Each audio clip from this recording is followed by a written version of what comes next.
meeting to order. And of course, we may get more attendees joining as we go along, but we do have a quorum. And Laura, would you please call the roll? Commissioner Chung, Here. Commissioner Koch, Here. Vice Chair Wilson, Yeah. Chair Ross, Here. and Commissioner Sill will be absent this evening. He is recusing himself from the item of business due to owning a property in proximity of the site. So he will not be joining the meeting tonight or this afternoon. Laura, I'm not close, am I? Because we don't live more than a stone's throw away from each other. We checked all of the distances. And so when we started the process of reviewing their application, we checked it. So we cleared that at that time. Awesome. Great. Okay. We'll just proceed to our first item of business, and that is the study session. Stanford Faculty Housing Project, known as the Wedge Property, 3530 Alpine Road, file number PLN_ARC8002-2019. And we have first a staff presentation from Laura Russell. We do have a staff presentation, thank you. But through the chair, I would request that you do the oral communications first. If anyone has anything that's not on the agenda this afternoon. Thank you for the reminder. Yes, we'll first have oral communications from any member of the public who would like to speak to us about an item that is not on this evening's agenda. And I'll be able to see if people raise their hands for that, I think. Would anyone like to address us? So far, I don't see anybody asking to speak.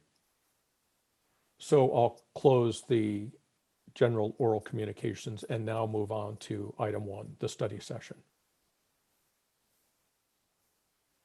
Great. Okay, thank you. Good afternoon. Carrie from our team is going to share her screen to share the presentation.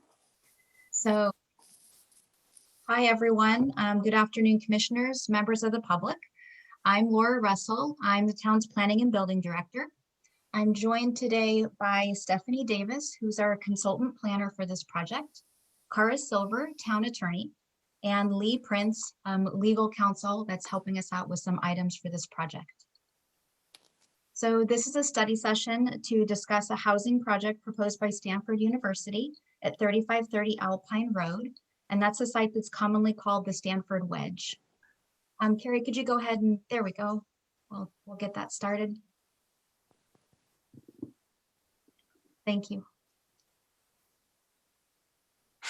So this site is in the town's housing element and has been envisioned as a potential site for a cluster development or affiliated housing for quite some time, about 2 housing element cycles. Stanford University submitted a pre-application, then submitted a formal application in September of 2019. They've submitted a couple of plan revisions during that time, elapsing until now. And so now we determined that the application was complete enough, and that's the terminology that we use to begin these public meeting processes to bring the residents, the committees, and the commissions more into this process to understand what they're proposing. So next slide, please.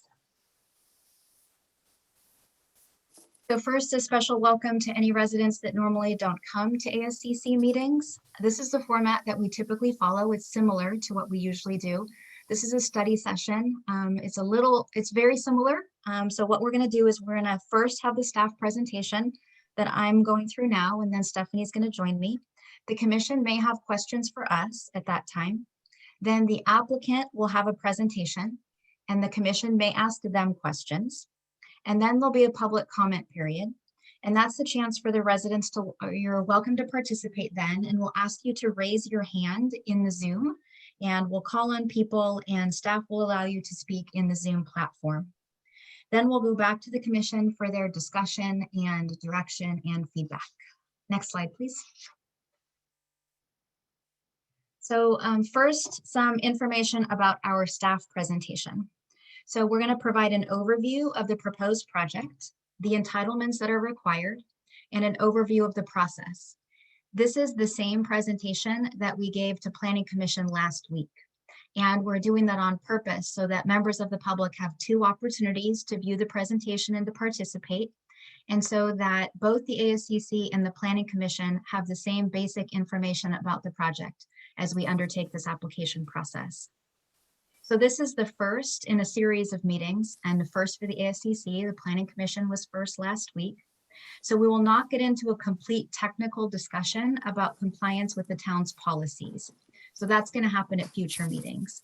We'll provide an overview of CEQA, the California Environmental Quality Act, but we won't get into a project-specific evaluation.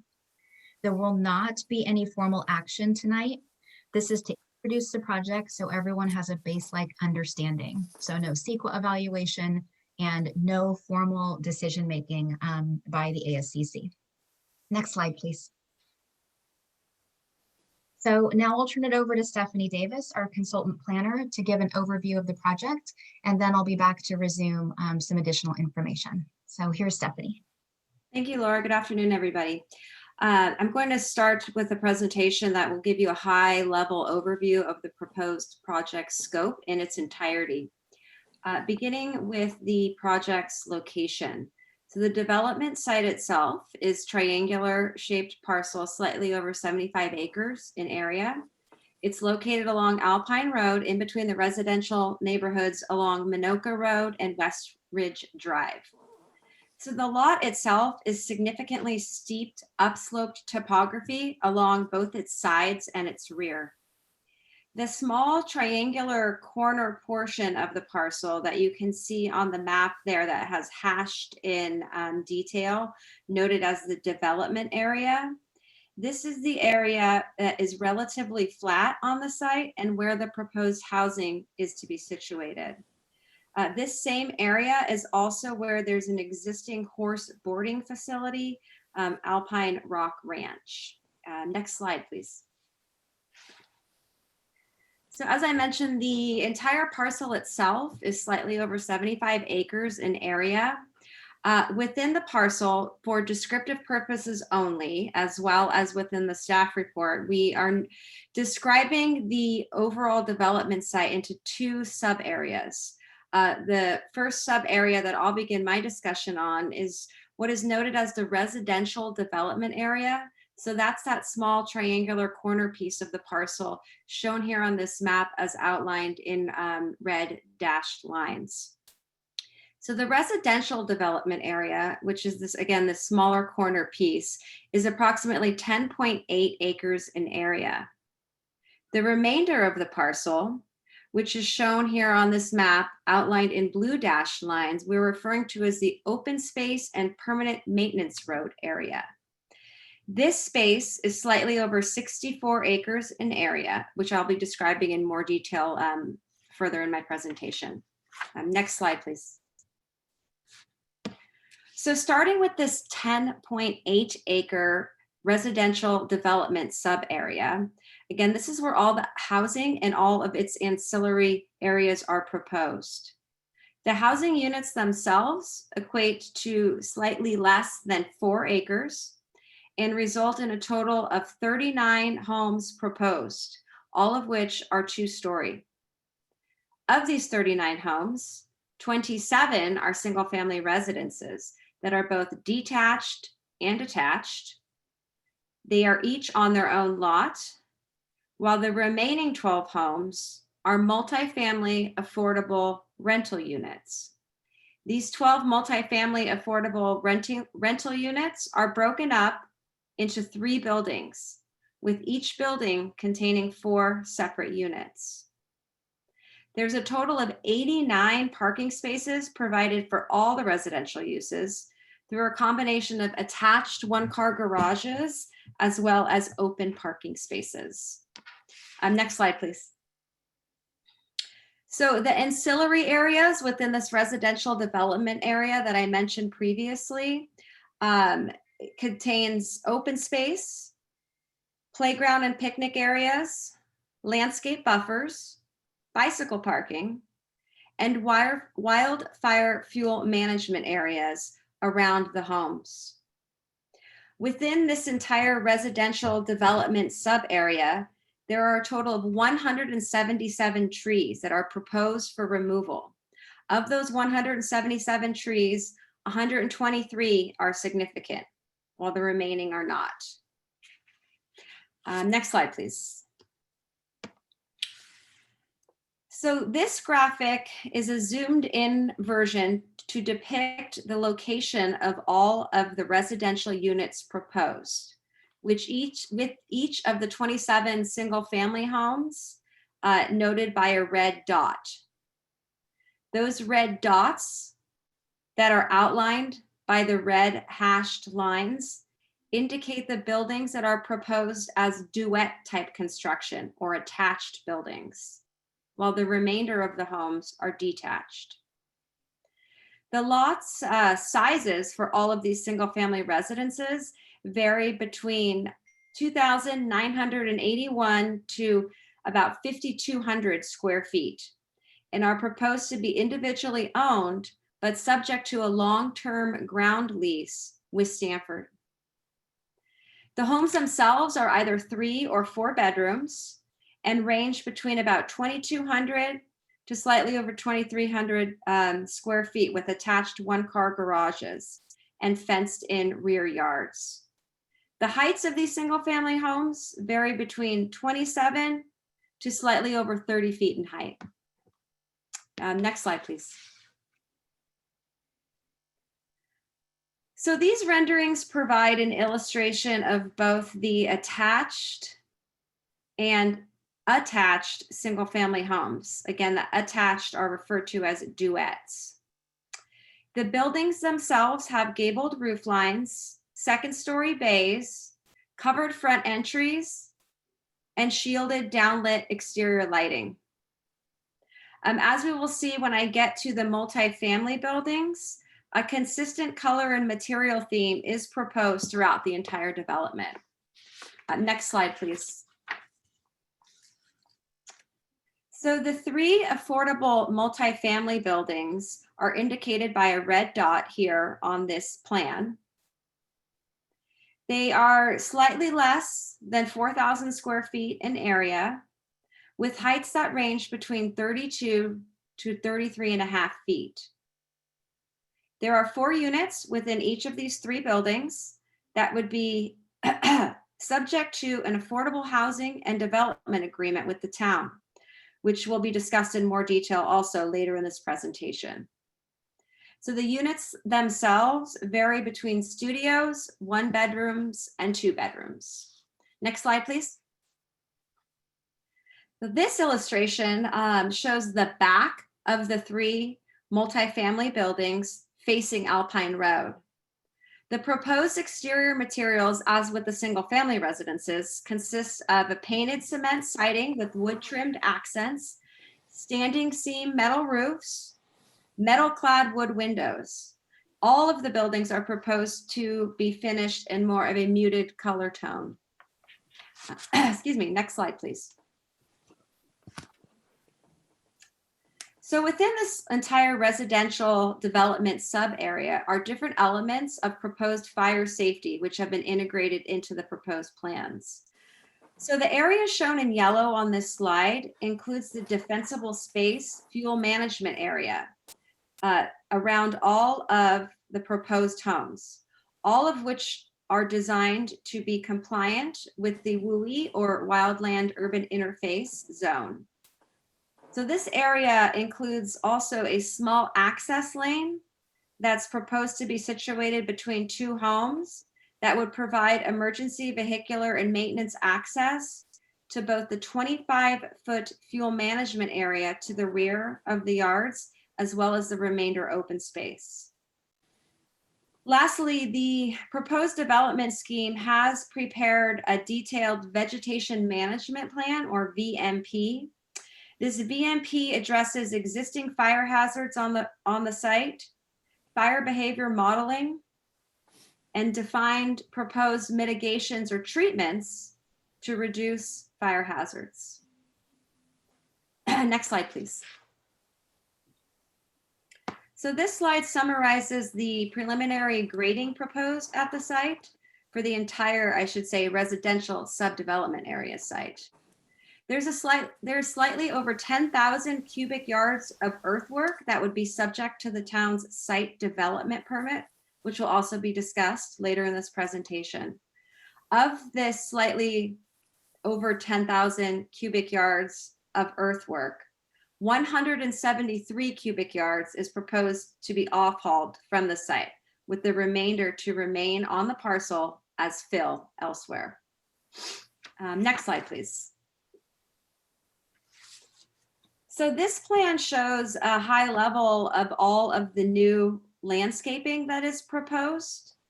The landscaping plan itself contains 55 new trees, 310 new screening shrubs, and several thousand square feet accompanied in the private gardens, lawns, vegetated bioretention areas, as well as the entry planting areas at the front of the parcel. Next slide, please. So this plan shows a high-level exterior lighting plan, which consists of either wall-mounted downlit sconces on the proposed homes and buildings themselves, or downlit sconces that are mounted on bollards at the site's entries and fronting the residential development areas. Next slide, please. So lastly, within the residential development sub-area, I'll touch upon two more design components. In terms of fencing, the existing 3.5-foot split rail fence along the horse trail will remain, but will be modified in some locations. New 6-foot tall fencing is proposed around each of the homes, as well as new retaining walls for some of the homes that vary between 3 to 4 feet in height. All of the associated utilities proposed for this development would be situated underground, and all stormwater collection and management would be located on site through proposed bioretention and detention facilities. Next slide, please. So leaving the discussion of the residential development sub-area, we'll begin some discussion on the second sub-area of the parcel, which we're referring to as the open space and maintenance road area. So this area shown here, again outlined in blue, is slightly over 64 acres in area. This is the part of the parcel that contains the steepest, most heavily vegetated topography of the parcel. So within this area, the proposed improvements include a new maintenance access road, which is approximately 1.2 miles in length. It also includes portions of the proposed preliminary trail locations. The remainder of this area would be dedicated as open space. Next slide, please. Similar to the residential development sub-area, this open space and maintenance road area also has fire safety components proposed. The VMP, or Vegetation Management Plan, that I previously mentioned also speaks specifically to this area with recommendations on treatments for the various existing vegetation types, and speaks to the proposed road as a means of access to perform such recommended maintenance and safety activities. So with that, I will hand the presentation back to Laura, who will be discussing the project's requested project approvals or entitlements, as well as the associated review processes and next steps. Great, thank you. And if we could have the next slide, please. I'll be going through the different types of approvals that would be required from the town in order for this project to be considered for approval or denial.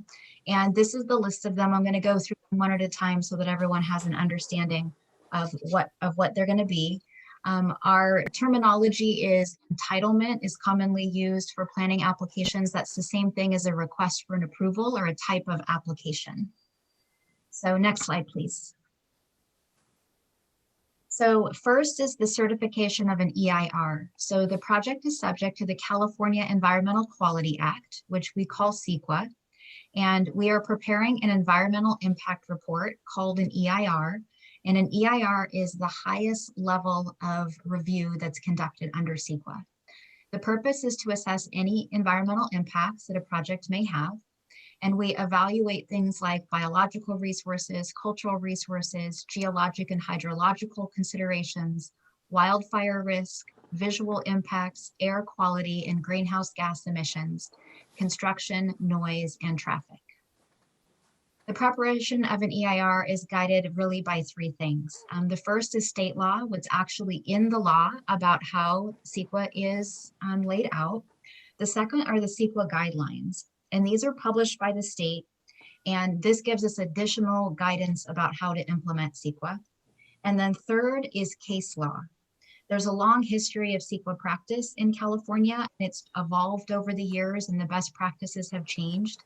So it's up to each city or town to understand these three things and bring them together in all of the best practices and to conduct the CEQA evaluation to be consistent with those. Next slide, please. So the EIR will identify any environmental impacts of the proposed project and may include mitigation measures to avoid or significantly reduce those impacts. The EIR is being prepared by an environmental consulting firm managed by the town. That's Lanphier Gregory that the town is under contract with. They report directly to us, and then the cost of that environmental review is reimbursed by the applicant through a deposit. To kick off that environmental impact report process, the town held a public scoping meeting of January of 2020, so a year ago, and we received comments on the scope of the EIR in the Planning Commission meeting and in writing from residents and other folks in the community. The draft EIR is well underway, and we anticipate that it'll be ready for public release this spring, early spring of 2021. Then there's going to be a 45-day review and comment period. Then a final EIR will be prepared, including a response to comments. Then the final EIR will be released publicly and acted on by the town council. The EIR is going to include a lot more information in many different topic areas that will assist committee members, residents, and commissioners to understand many different aspects of the project. So that'll be a big milestone when that information is available for everyone to review. Next slide, please. In general, all larger development projects in town are required to get a planned unit development. That's a PUD. And the idea is to meet the town's overall density in a configuration that is specific to that site. So you create a development plan and basically specific zoning that is created just for that location. It's common to use a PUD to cluster development together and preserve the remainder of the site as open space. When you get a PUD, you do that through also getting a CUP, a conditional use permit. There's a lot of acronyms we know involved in all of this. And so the code sets out the intent of the PUDs, and some of those items are to allow for variation in development to be able to respond to the site-specific characteristics. We want to be in substantial compliance with the zoning regulations, allow for a higher quality of development, and also have preservation of natural features on the site. Next slide, please.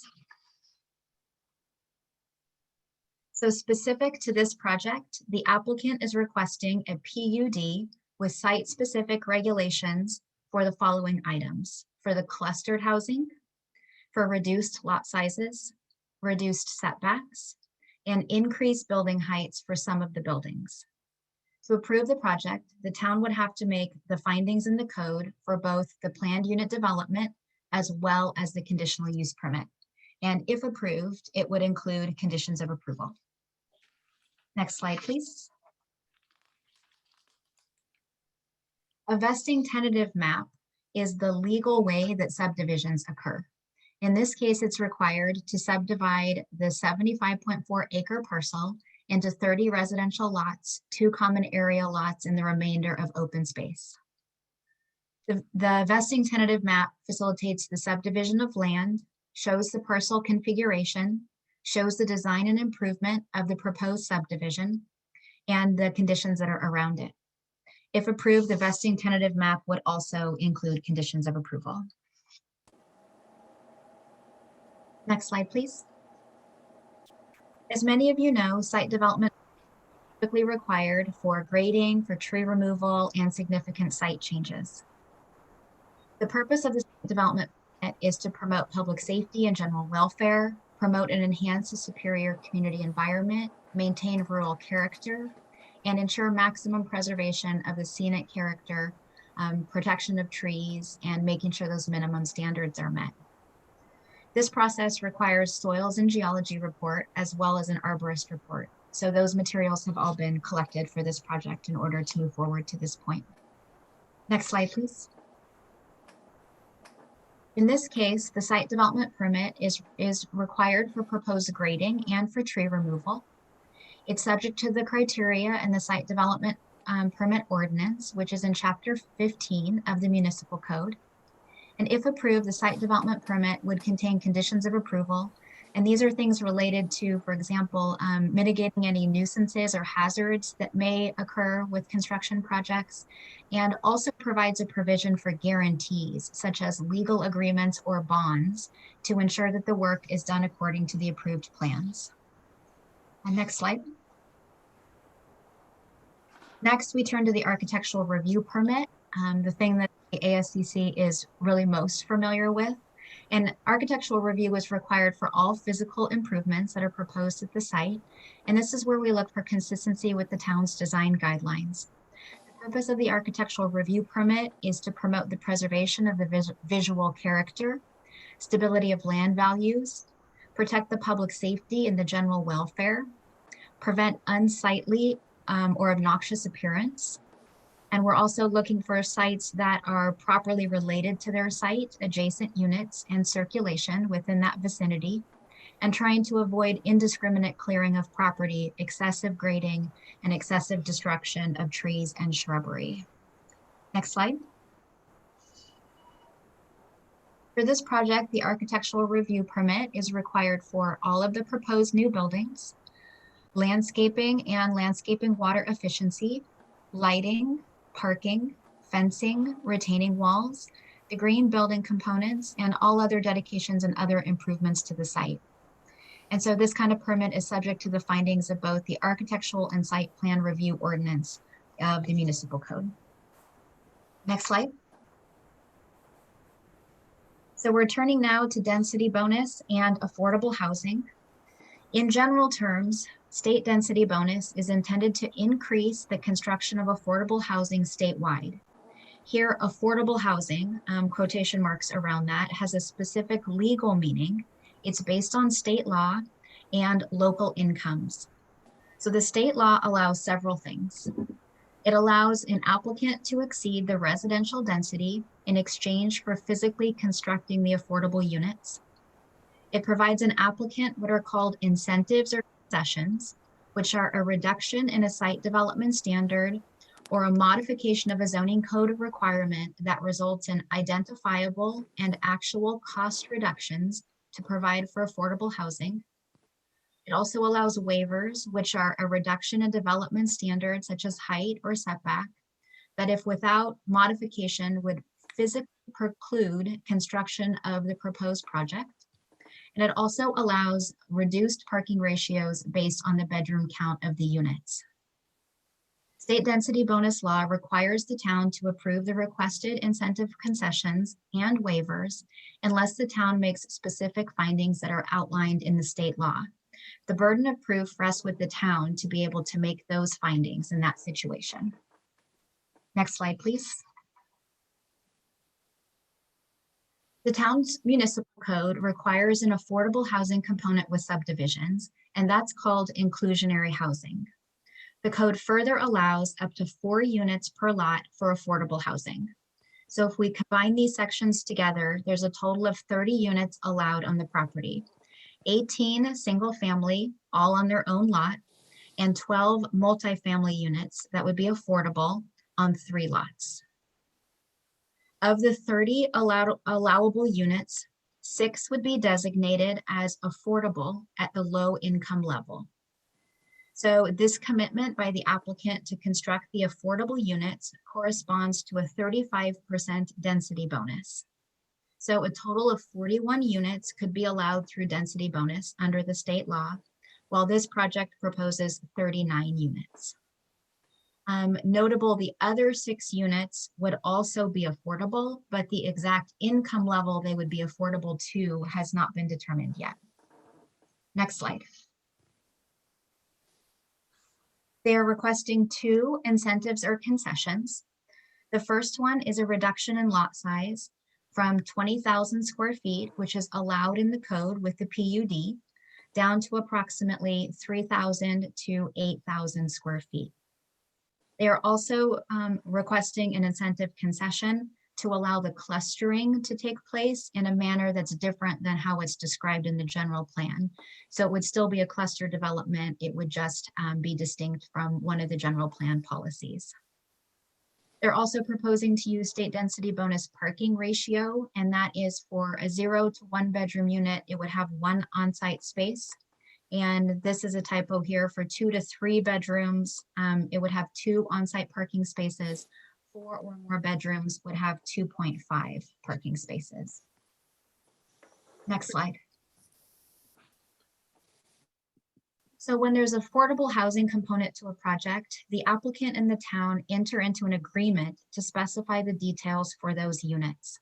And this is the mechanism we use to guarantee the affordability of those units. And in this case, they would be affordable for a minimum of 55 years. The agreement may contain things such as a description of the BMR units, the rental restrictions, the provisions for monitoring the affordability, the income criteria, and the formula for calculating all of the rents. There would also be a preference program that would be established, and that would give priority to people that live or work in town to be able to live in those affordable rental units. Next slide. Additionally, a development agreement is expected with this project. Development agreements are typically used for larger projects to set details like construction phasing, codify the zoning modifications, and other details like that. The contents have not been determined yet, but we would anticipate that there would be a focus on the affordable housing units. Next slide. So that concludes the discussion of the required entitlements. And so now a little bit of information about the preliminary town comments. As you may know, subdivision projects of this scale require review by a number of different agencies, town consultants, and committees. So those include the Woodside Fire Protection District, Public Works through its contract with NV5, our civil engineering consultant, the town geologist, which is Cotton Shires, our long-term geological consultant, the Conservation Committee, the Trails and Paths Committee, and the Subdivision Committee. This is a special committee that's required by the subdivision regulations of the code, and it includes representatives from the reviewing agencies as well as the committees. And you'll recall that Jane Wilson is the ASCC representative to the Subdivision Committee. The comments from all of these different parties that we've received so far are summarized in the staff report, and the complete comments are included in attachment 2. Next slide, please. In terms of public comments, staff sent a notice to neighbors on January 7th to let them know about the Planning Commission study session last week and this study session today. That was sent to all of the property owners within a 1,000-foot radius of the site. These meetings were also publicized on town news, on the website, and social media. The comment letters that we've received so far are attachment 3 to the staff report.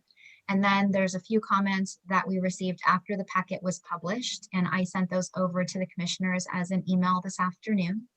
And the applicant has also conducted their own research that they can speak to if the commission has questions. Next slide, please. So now in terms of the process, As we mentioned earlier, we anticipate the release of the draft EIR this spring in 2021 for public circulation and review. This will provide a lot more information for everyone to be able to review the project in more detail. And then these are the minimum number of meetings in an overview of the town committee and commission meetings that'd be required for this project. And it's certainly worth noting that some of these meetings will take, this project will take more than one stop in some of these. So there could be multiple meetings on different topics. And staff will be updating the town website with more details on the meeting schedule and the topics that are going to be covered. What residents are welcome to participate in any or all of the public meetings. And we staff will be providing more information about what will be covered at those meetings so that everyone knows how to engage in the different parts of the process. So at a minimum, we're looking at the study session with Planning Commission that was conducted last week, this study session with the Ascc. We will have site visits with the Ascc, Subdivision Committee, and Planning Commission. And we have a pretty good plan for those, but we want to make sure that they're as safe as possible under these pandemic circumstances. So we're still working out a few of the details there. There'll be a formal Subdivision Committee meeting, Trails and Paths Committee, Bicycle, Pedestrian, Traffic Safety Committee, Conservation Committee, Ascc again, Planning Commission, and then finally the Town Council. Next slide. So staff recommends that the commission consider the following steps. Session. Ask questions of staff and the applicant once you've received their presentation. Receive public comments. Provide any feedback to the applicant on the project that you're prepared to make at this time. And provide any feedback to staff on things like what areas of the project are you going to be looking for more information? What would be helpful in your decision-making process when you're making recommendations to the Planning Commission? And there's already a great number of public comments on this project, as you've seen, included in your packet. And we're working on some ideas to perhaps put that complete record on the website, or we're looking for any creative ideas or feedback of how we may be able to compile all those comments in a way that's most useful to you as the decision makers. And in closing, we're prepared, we're happy to answer as many questions as we can this afternoon, but we recognize that there is some complexity to this project. And so if we're not able to answer your questions, we'll put all of those together into an FAQ, a frequently asked questions document that we'll post on the website and make available to residents and decision makers. That way we can capture all of those questions there. So that's the conclusion of the staff presentation, and we'd be happy to try to answer any questions that you have for us. Thank you, Laura and Stephanie. That was very thorough and illuminating. At this point, I'll open the questions from commissioners to staff. And let me check my panelist list here. I would love to ask a question. Megan, go ahead. Are all of these units rental units, or are some of them for sale? The faculty units would all be sold to faculty members, and Stanford has a system to restrict those to ensure that they continue to be sold to faculty, and they can elaborate more on that. The 12 BMR units, the affordable units, would all be rental units. Is that a, Laura, is that a normal BMR like requirement that they're rentals, or do sometimes we suggest they're also for sale as below market rate sale? It varies. Different communities have different types of policies. You may be aware, it doesn't come up very often, our inclusionary requirements are related to the number of lots that you have to develop, since we are a single family community. And so very few exceptions to that. And so the way that this has been envisioned in this project is that there would be the most benefit to the community if those units were rental units. When we've been thinking about the council's housing strategic plan, and just a brief reminder, the idea there was to be able to provide housing for workers, people that are essential to our community, to residents who wish to stay in the community but no longer want to be in their larger homes, or people who want to return to the community. So we've been thinking about how we're addressing those different parts of the housing strategic plan. And we think about the BMR units as a very good way to address the worker portion of the housing strategic plan. So we received some early feedback from council that that would be their interest, and that's the direction that the project has gone in. Another question is this considered like public access property? So the trails and whatnot that are created, is this something for just this community to be able to use, or is this open to every, you know, you don't even need to be in Portola Valley, anyone residing here that would like to go through those trails? The open space would be private open space. And so the general open space area would not be open to the public, but the trail component would be open to the public. So they would be public trails. Okay. The parking of the 2.5, what does that mean? 2.5 parking spaces. So it's based on the number of bedrooms. So if you have a certain number of bedrooms, then you have to have a certain number of parking spaces under state. What is 0.5? 2.5 parking spaces. It seems weird because it's like half a parking space, but it's actually pretty common in parking requirements. You would have incremental pieces because then when you multiply them out and then you round to get a total number of spaces. Total.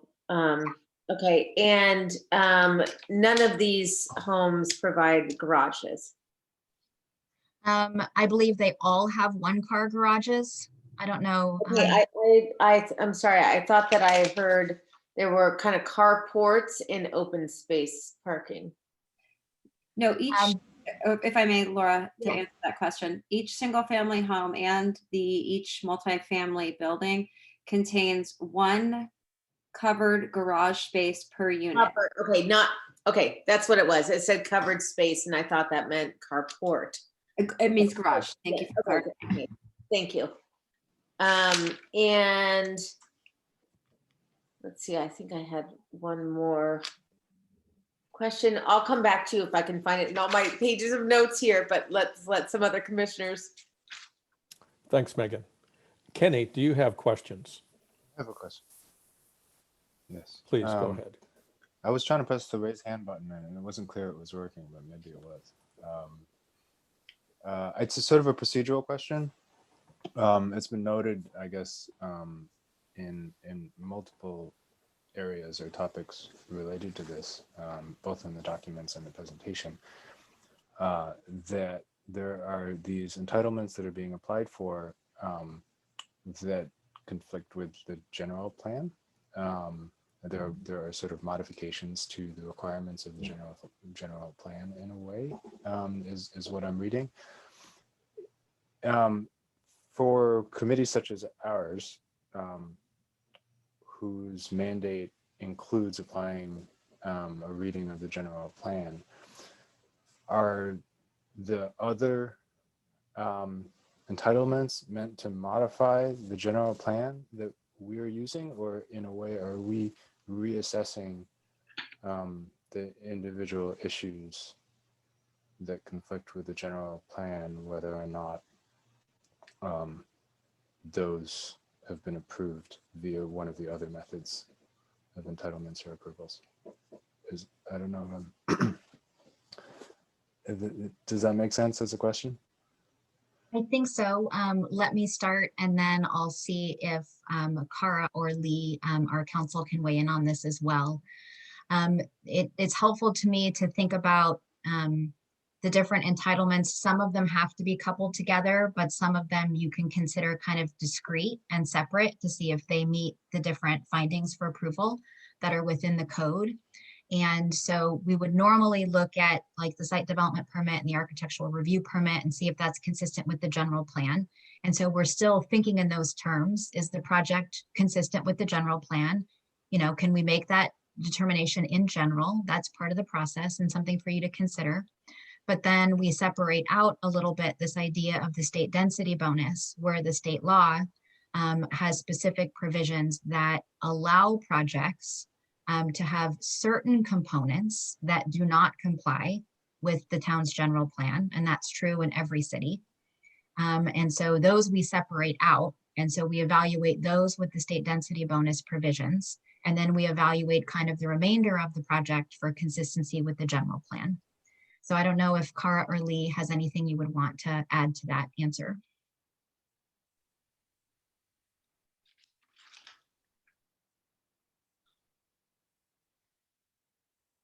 So this is Lee Prince. No, I think Laura, you did a good job explaining that.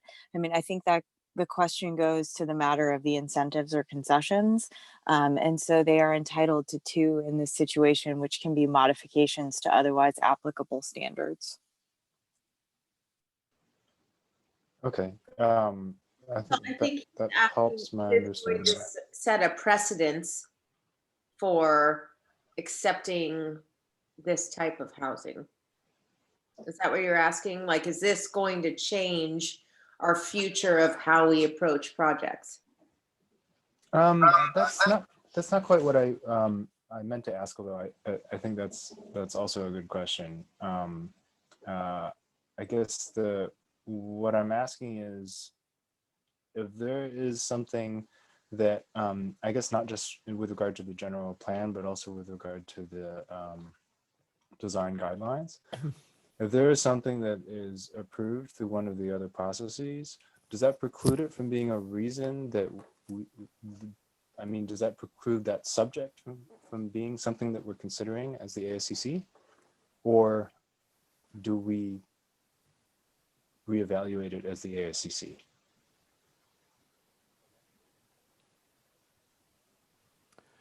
Noting I'm that the sorry. design guidelines includes issues such as lot size. If I may, Kenny, I'd like to offer what I think would be an example of asking about. Let's say that an entitlement is, the findings are made by the Planning Commission to allow for reduced lot size. Then the project comes to the ASCC. Are we also required to make findings that would allow a reduced lot size? A, and B, would we have the authority or the jurisdiction to say, no, we don't like that, so we're not going to permit a reduced lot size? That would be an example, I think, of what Kenny is asking about. So the Yes. ASCC's role would be to consider all of those policies, the town's policies, and to make a recommendation to the Planning Commission as to whether you think those findings could be made. And we would anticipate that the ASCC would focus its attention on the things that you most commonly review, related to, for example, the site development permit and the architectural review permit, and all the different elements that come into play with that. So we would anticipate you would focus there, but your consideration would be of all of the policies, and then you make a recommendation up to the Planning Commission. Mm-hmm. So as I'm hearing that answer, our role in that process of the intents would be an advisory one to Planning Commission and Council, rather than a determinative one. That's correct. So you'll be making a recommendation and not a final decision on this project. Okay. And then there would be some items, I would imagine, either later or at that time, that would actually be in the ASCC's normal jurisdiction, where we could require conditions or even withhold approval until changes were made for certain things. Yeah, I think we would expect that to take the form of recommendations. And so if we reached a point in the project that you were ready to make a positive or negative recommendation on the project up to the Planning Commission, then if you had a positive recommendation, maybe you would have specific changes or conditions of approval that you would like to see. So giving an example that's very common, perhaps the ASCC recommends that its members have a final look at the tree placement of the major new tree planting, and you would recommend that 2 of your members participate in that process. Then you would recommend that as a condition of approval for the Planning Commission and the Town Council to consider. Thank you for clearing all that up. Kenny, do you have other questions? No, thank you. Great. And Jane, how about you? Yes, I do have a question which comes in with the reduced lot size. How many if Stanford were not building on this concentrated 6 acres and were just applying for the whole lot as something to build houses on, how many houses could Stanford have applied to build on the 72 acre parcel, and how big could those houses be, and would they all be allowed to have ADUs attached? If there was not an affordable housing component that they were building, they would be allowed to have 21 single-family homes. All of those would be allowed to be built according to the design guidelines in the code. If those additional lots were, if those lots were developed at kind of a standard size in town, so then you would be able to kind of have the maximum under our normal adjusted maximum floor area. Then they would all have, you know, the things that would be associated with those kinds of single family homes. So you'd have ADUs, you could have pools, you could have accessory buildings. All of those things would be allowed if you had that kind of non-clustered development scheme. And the number would be 21 again. Okay, and do you have any idea how many acres would be needed for that? I mean, obviously the steep topography of some of the land wouldn't be able to be built on, but the majority would. So you could have potentially 21 single family homes, 21 ADUs, 21 pools, 21 sheds or tea rooms or yoga studios, and then you'd have all the maximum impervious area associated with those 42 buildings. So how much would be left as open space if Stanford had gone that route, roughly? It would be hard for me to answer that specifically. I don't know if they could, so you could ask them that in their questions. But in order to achieve that configuration, you would have to have a road that goes up into the hill or more than one road. And you would have a subdivision configuration where all of those lots are spread out. So I think there would probably not be dedicated open space in that scenario. They would probably just be larger lots, if I understand your question. Yeah. But there's only a small portion of the lot cannot be built on at all because of, you know, the soil stability issues that we have in town. So some of it could be developed. It's just very challenging to develop given that topography. Yeah, I understand that. And obviously looking at the topography maps, you can see that some of it's impossible, but I just wanted to get an idea of where Stanford could have gone if they weren't aiming to cluster in the 6 acres. All right, thank you. You're welcome. Thank you, Jane. I only have one question, and that is how the proposed building heights compare to what's allowable in this area now. I see we're talking about 32.5 to 33.5 foot high buildings. And oftentimes we're presented with a little table that shows what's proposed and what's allowed, but I didn't see the allowed component here. So I'm just curious. They're proposed on lots that are essentially flat. So there's some small retaining walls throughout the project so that each lot is essentially flat. So the height measurement that we use for that is the 28 feet. The ASCC will recall that the 34 feet is the one that we use when there's a slope and we're measuring the highest to the lowest. So 28 feet is the relevant measurement that comes into play here. And so there are a couple of buildings that exceed that, and Stephanie could probably pull up that information if you're interested. I think there's 9 that exceed the 28 feet. Thanks. So it appears to me that the ones that are at the 32, 33 height, are those the BMRs.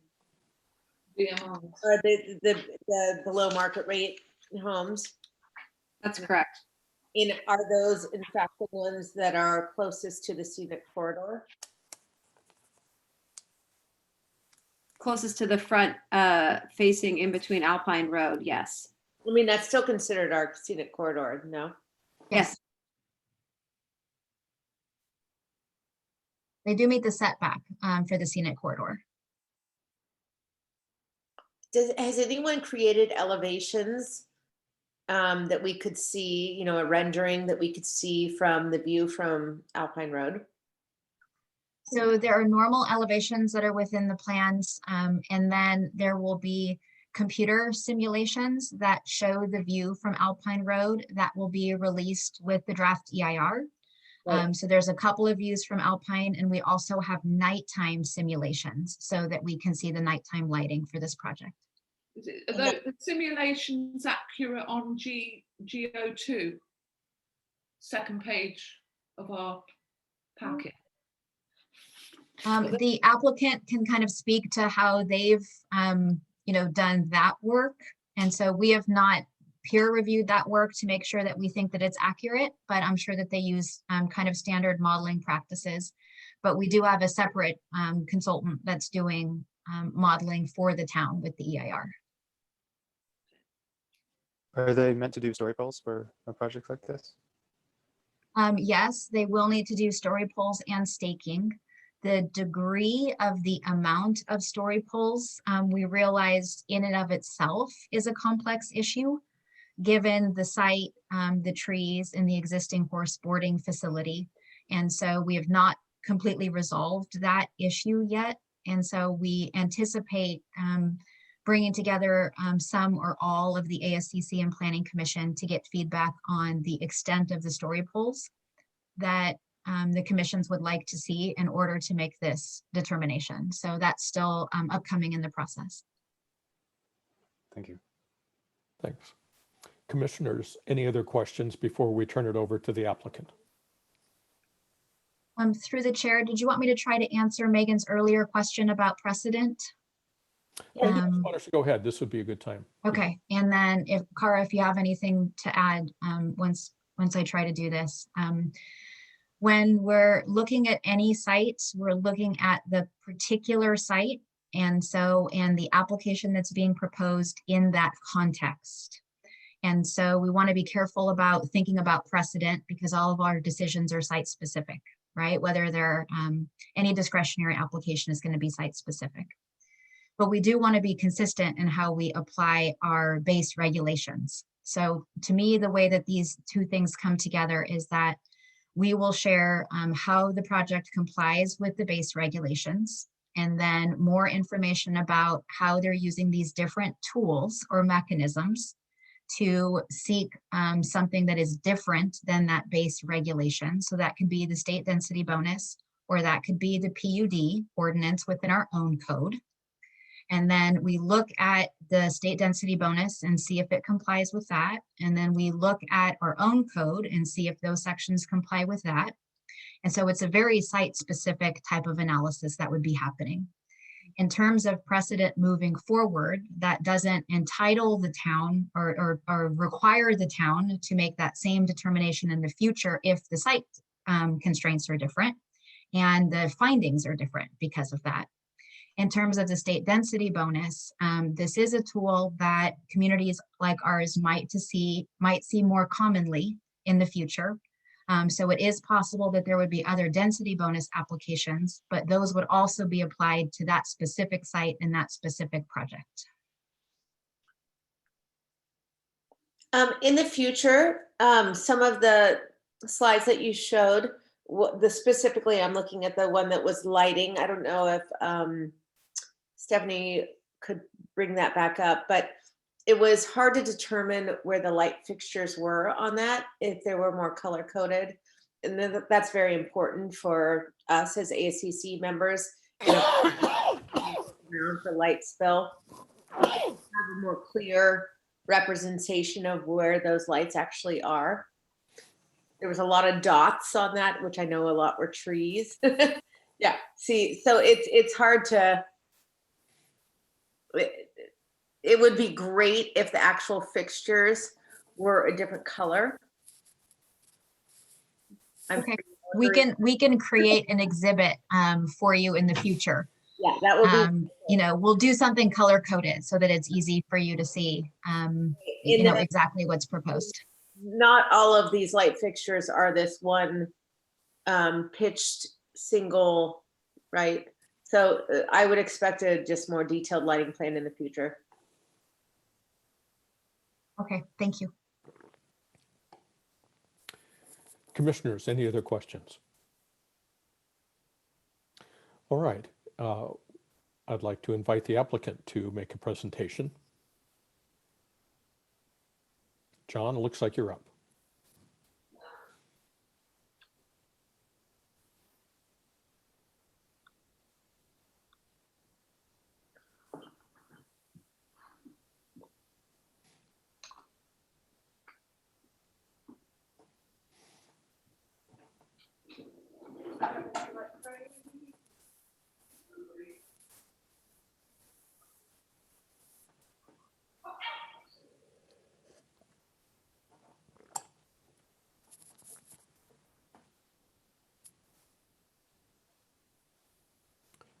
John, if you're speaking, we can't hear you, so you might want to check your audio. Thank you. I got the screen up and forgot to take myself off mute. My name is John Donahoe. I am with Stanford Real Estate. We are the applicant for this particular project. Also making the presentation today is Larry Strain, who is principal with Siegel and Strain Architects. And you may know Larry's work for Town Center in Portola Valley. He and I are sharing presentation duties. We have about a 15-minute presentation, and then we will be available for questions from the commission. So I wanted to start quickly. I know Laura gave the technical aspects of when our application was made and everything that's has happened and will be happening, which is quite a lot. But I also wanted to touch on briefly how we got to this point in the first place.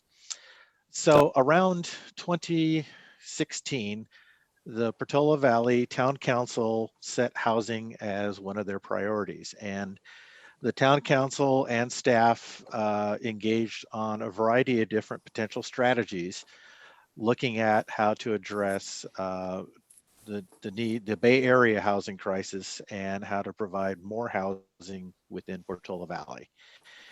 And that led to directly work on the town's ADU ordinance, looking at contacting or an examination of city or town-owned property and the potential for housing as those.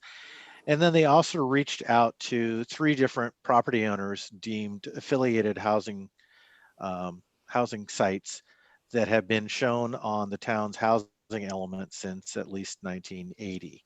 Our site has been zoned for housing for a long time. We currently have a residential density on our site, and we have that affiliated housing designation in the town's housing element. We were asked specifically by the town council what our interest would be in examining the potential to propose a project in Portola Valley. And our interest was essentially along the lines of the university's concern is trying to provide more housing for faculty, trying to attract faculty to Stanford. Stanford is, by almost all measurements, a very nice place to work if you're in the academic field, right up till the point when you start to look at housing prices in and around Palo Alto. And then we have a harder time attracting faculty to our campus.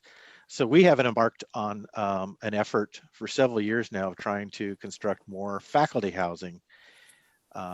We've done projects on Stanford land within our unincorporated Santa Clara County jurisdiction. We've done a housing project in Palo Alto, and we currently have a faculty housing project of rental units under construction now in Menlo Park. So this is not unique necessarily for the university. So our idea was to come back to the town, show what made sense to us with regard to a product type that we felt could work with our faculty, and at the same time provide more affordable housing units for the town of Portola Valley. We did not have an interest in doing a large subdivision where we would disturb significant portions of the 75 acres. So what we came back with was an examination of looking at a development that would concentrate the majority of our development on the flattest 6 acres of the property that would have the least amount of environmental impact to the site and to the community. So with that, I'll turn it over to Larry Strain, and Larry will give us all a quick overview of the project itself. Yeah, remember to unmute myself. Thank you. I go first. Good afternoon, everyone. So I'm going to repeat some things. When I made this, put together this slideshow, I hadn't seen the thoroughness of the town's presentation. So you're going to hear a little bit of the same stuff. But this is a view of the 75 acres with the roughly 6 to 10 acres, depending on how you define it, of the development area down in the corner there. It's between what Restage on the right and Minoka Golden Oaks on the left, and it's along Alpine Road. Next slide. And you can see from this topo map, if you can read this, that there's areas that are very steep, the areas that are shaded quite dark because the contours are so close together.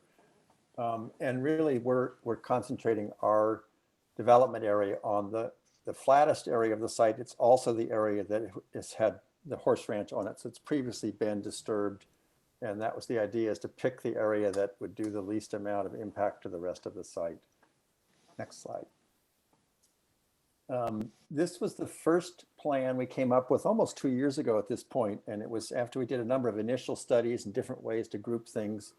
This one has 29 single family homes for Stanford faculty and 12 units of affordable below market rate housing in the 3 buildings, which are shown in the brown roofs on the left there. They were laid out behind that 75 acre Alpine Scenic Corridor along a new loop road. So we have an in and out, it doesn't just a dead end road. We wanted an easy way to get in and out for both residents and for fire access. And the goals really, besides providing all the housing we were trying to get on here, was to minimize grade and tree removal. So we spent a lot of time, we walked the site, we looked at trees, we walked it with the arborist. We looked at where we thought we could do that. It's not that we wouldn't take out any trees, but we really considered all that when we laid out this original plan. And this was presented at a community workshop in 2019. Next slide. This site plan was modified. The plan that we actually ended up submitting to the town in September of last year was modified to address comments that we'd received from the community, from the town, and from the Woodside Fire Protection District.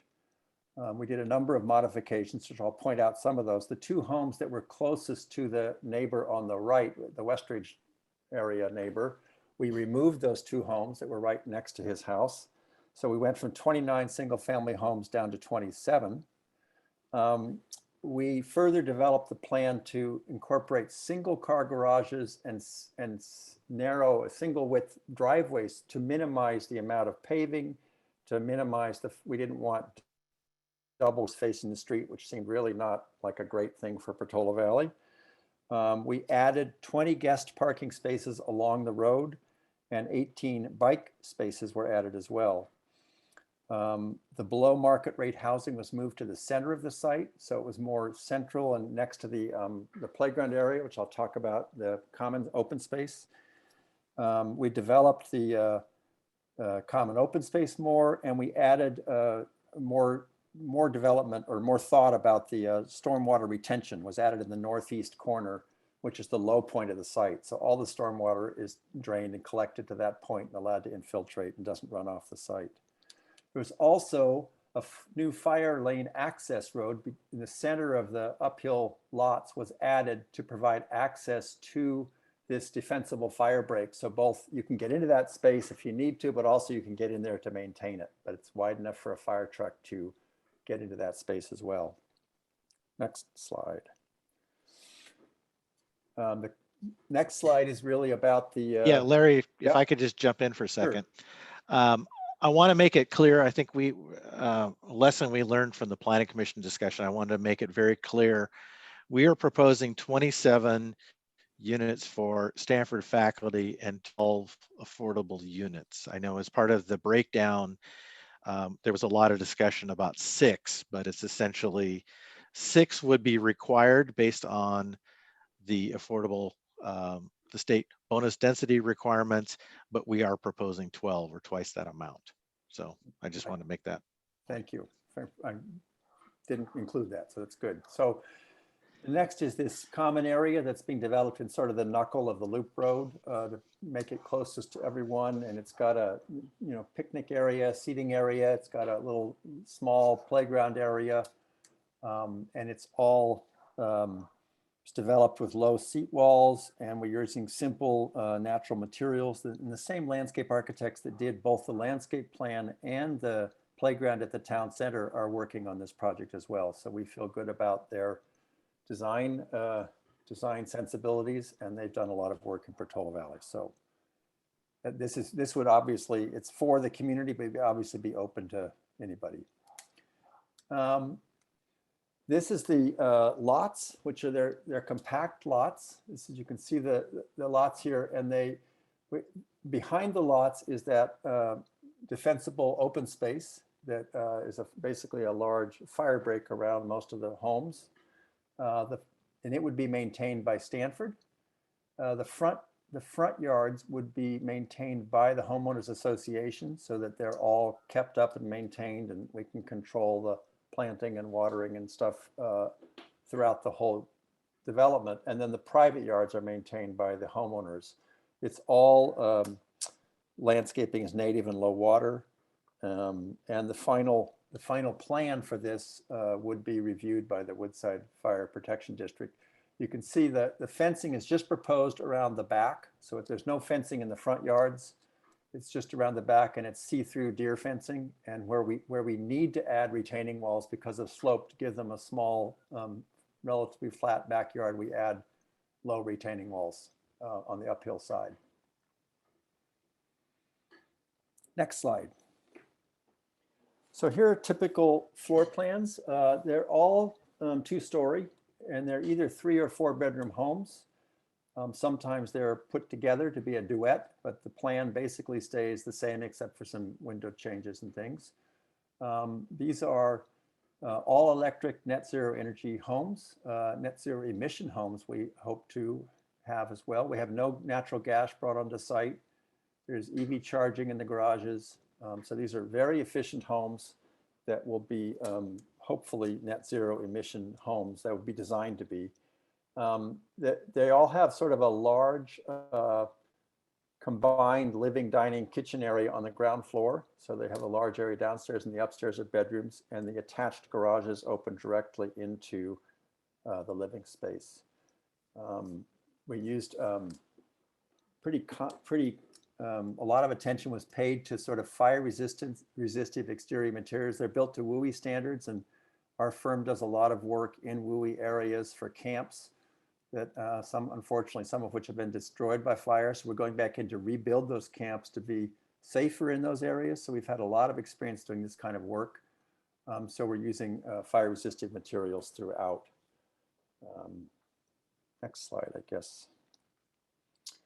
And these are the elevations. So this is the BMRs shown in the top. And then the faculty housing shown with both detached and a duet shown in there. You can see a single car garage. There are all these covered porches that lead you into the entry. They're mostly fiber cement siding. There's some wood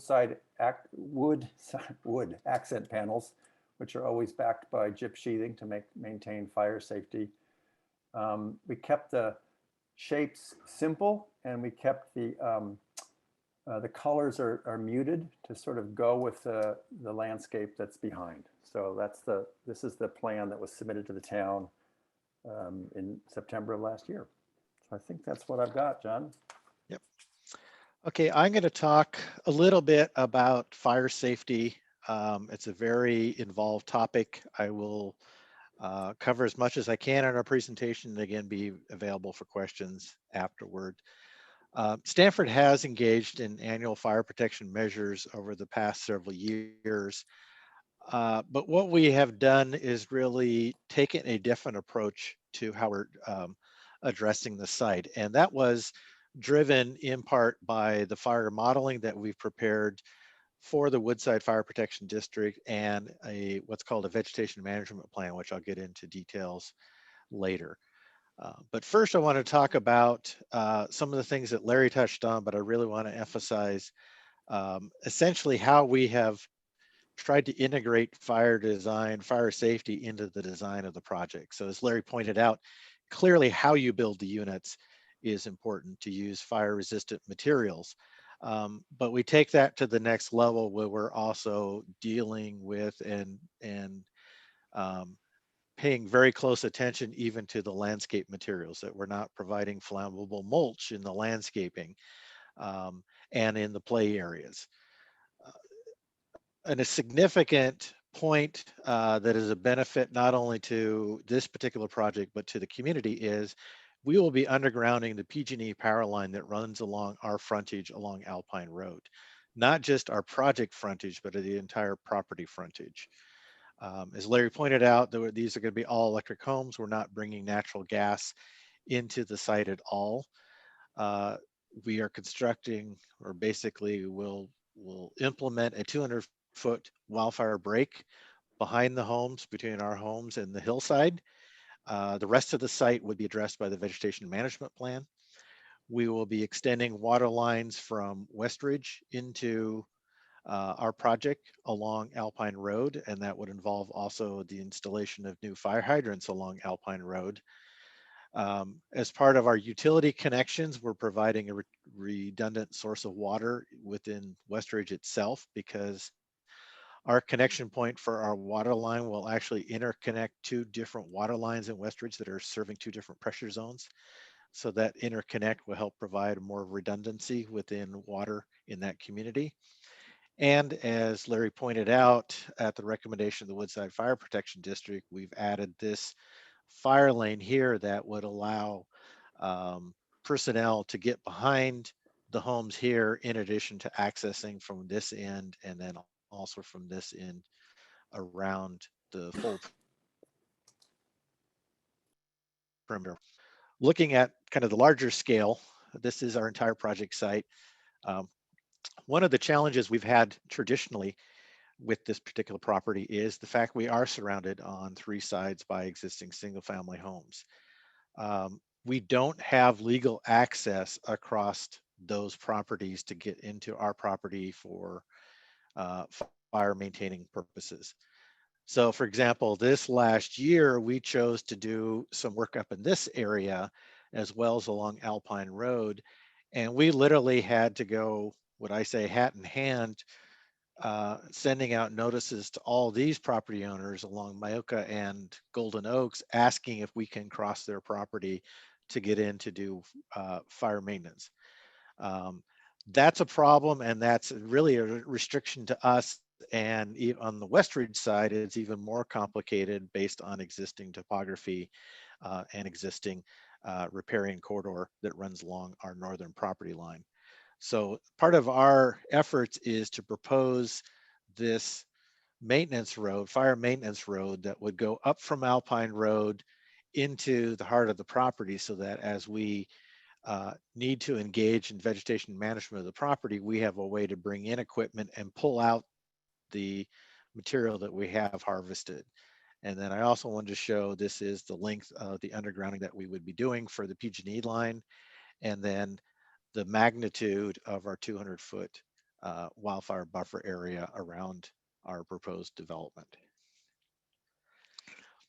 So I talked about modeling, and I'm going to talk about the vegetation management plan. And part of doing the vegetation management plan is you really need to understand the site, and you need to understand the dangers, the potential dangers of wildfire on the property. And we do that through modeling, actually a series of models. And what they do is they take into consideration existing vegetation, they take into consideration slope conditions, even the face of the slope, because different slopes, for example, the north facing slopes are have a higher moisture content than slopes that face to the south where they're in the sun a lot more. So what you see on the left is the existing condition. So, and then it's color coded. So the darker the green is, the safer the property. And then as you get into the yellowish and then the orange red colors, that is the areas of most hazard. And that's again, the existing condition. So when you apply the measures that we are proposing as part of our vegetation management plan and the construction of the the fire maintenance road, it allows us to get in on an annual basis and do work on the property that essentially reduces those hazard areas and allows us to target the areas and not just try and do one size fits all approach to reducing the wildfire risk on the property. And that vegetation management plan is important because it provides both us and the town and the community a variety of things. It clearly tells us how to address the fuels on the property and how to reduce them. It also gives us a way to implement the requirements of CAL FIRE and the Woodside Fire Protection District. But it also has provisions in it to maintain existing trees so we don't remove significant trees. It allows us to have a framework where we can protect environmental habitats. There are a variety of species of special interest, so that we would send out, as we did this last year, we send out a biologist to, for example, tag significant trees, identify wood rat nests that need to be buffers around those areas. We look for, if it's in that particular time of year, we look for nesting birds and avoid those trees as well and keep the equipment around. But then also we have very significant archaeology protection measures so that we know where some features on the site are, but that doesn't necessarily mean on a 75-acre site that is heavily wooded as this, that we know where all of them are. But if something is discovered, we have very specific measures in which we can protect those. And those are all part of this document. This document becomes not only a resource for the community, but it also serves Stanford in that it becomes the specifications that we provide to our contractors on a yearly basis, so we get consistent work year in and year out in this measures. Another issue has been how do we implement trails on this property? And on the left is the town-wide map from their trails and paths element of Portola Valley's general plan. And then on the right is a blow up of our particular site and the proposed trails across it. And you can see we have several across. So what we have attempted to do in our proposal, there is currently the Alpine Road equestrian trail that runs along Alpine Road. We would make improvements to that. But then we're also proposing a loop system that would pick up at roughly this point, move along in the upper reaches of the site, and then loop back down so that you connect back to Alpine Road, so you don't have a dead end trail condition. There has been a lot of discussion about whether a canyon trail here, as shown in this line, should be implemented or not. We have provided a stub to that future trail if the town in fact does wish to implement it, because that trail is not necessarily on our property. Another factor that went into the proposal of our trails is looking at the existing habitats on the property. And this is a map prepared by H.T. Harvey, by our biologist for the project. So they have identified the different characteristics of the site, but most importantly, they've also identified a variety of potential streams, or they're basically seasonal streams that cross the property, in addition to the significant one here, which is actually not on our property, but just north of our property border here. So we've attempted to deal with the topography of the site so that someone can move through here relatively easily without sending them up or down significantly steep slopes, but then looping back in through here to connect back to Alpine Road, but then still avoiding riparian corridors and stream corridors that are located on our property. To summarize, we clearly see that there are significant benefits for the community. We would be providing housing in a time where housing is needed in the Bay Area in general, and certainly within Portola Valley. We are providing, as I mentioned earlier, twice the number of affordable units that would be required. I do want to point out, and I think it's one thing that gets lost a little bit in all of the shuffle, is as we propose the affordable housing as part of the state, using the state density bonus density laws, we are required then to actually construct the affordable housing units. That's different than the current town policy in their inclusionary zoning, as I think Laura mentioned earlier, where a project would be proposed and then lots would be dedicated to the town for future affordable housing, but it's up to the town to actually find ways to implement that affordable housing. Here, Stanford would design, construct, and operate the affordable housing, and the operation of those, the rules would be set by the town itself, not by Stanford. These properties would be assessed normal property property taxes, so those fees and funds would flow to the town, the school district, and the Woodside Fire Protection District. We are providing the protection for the vast majority of the site and to remain undeveloped, and at the same time trying to extend the trail network within the town in a manner that is both environmentally safe, but then also respects the potential for a wildfire on the property by trying to run the trail in appropriate locations. And then, as I talked about at length, we believe that all of the measures that we're proposing for this site will make the property safer than it is today.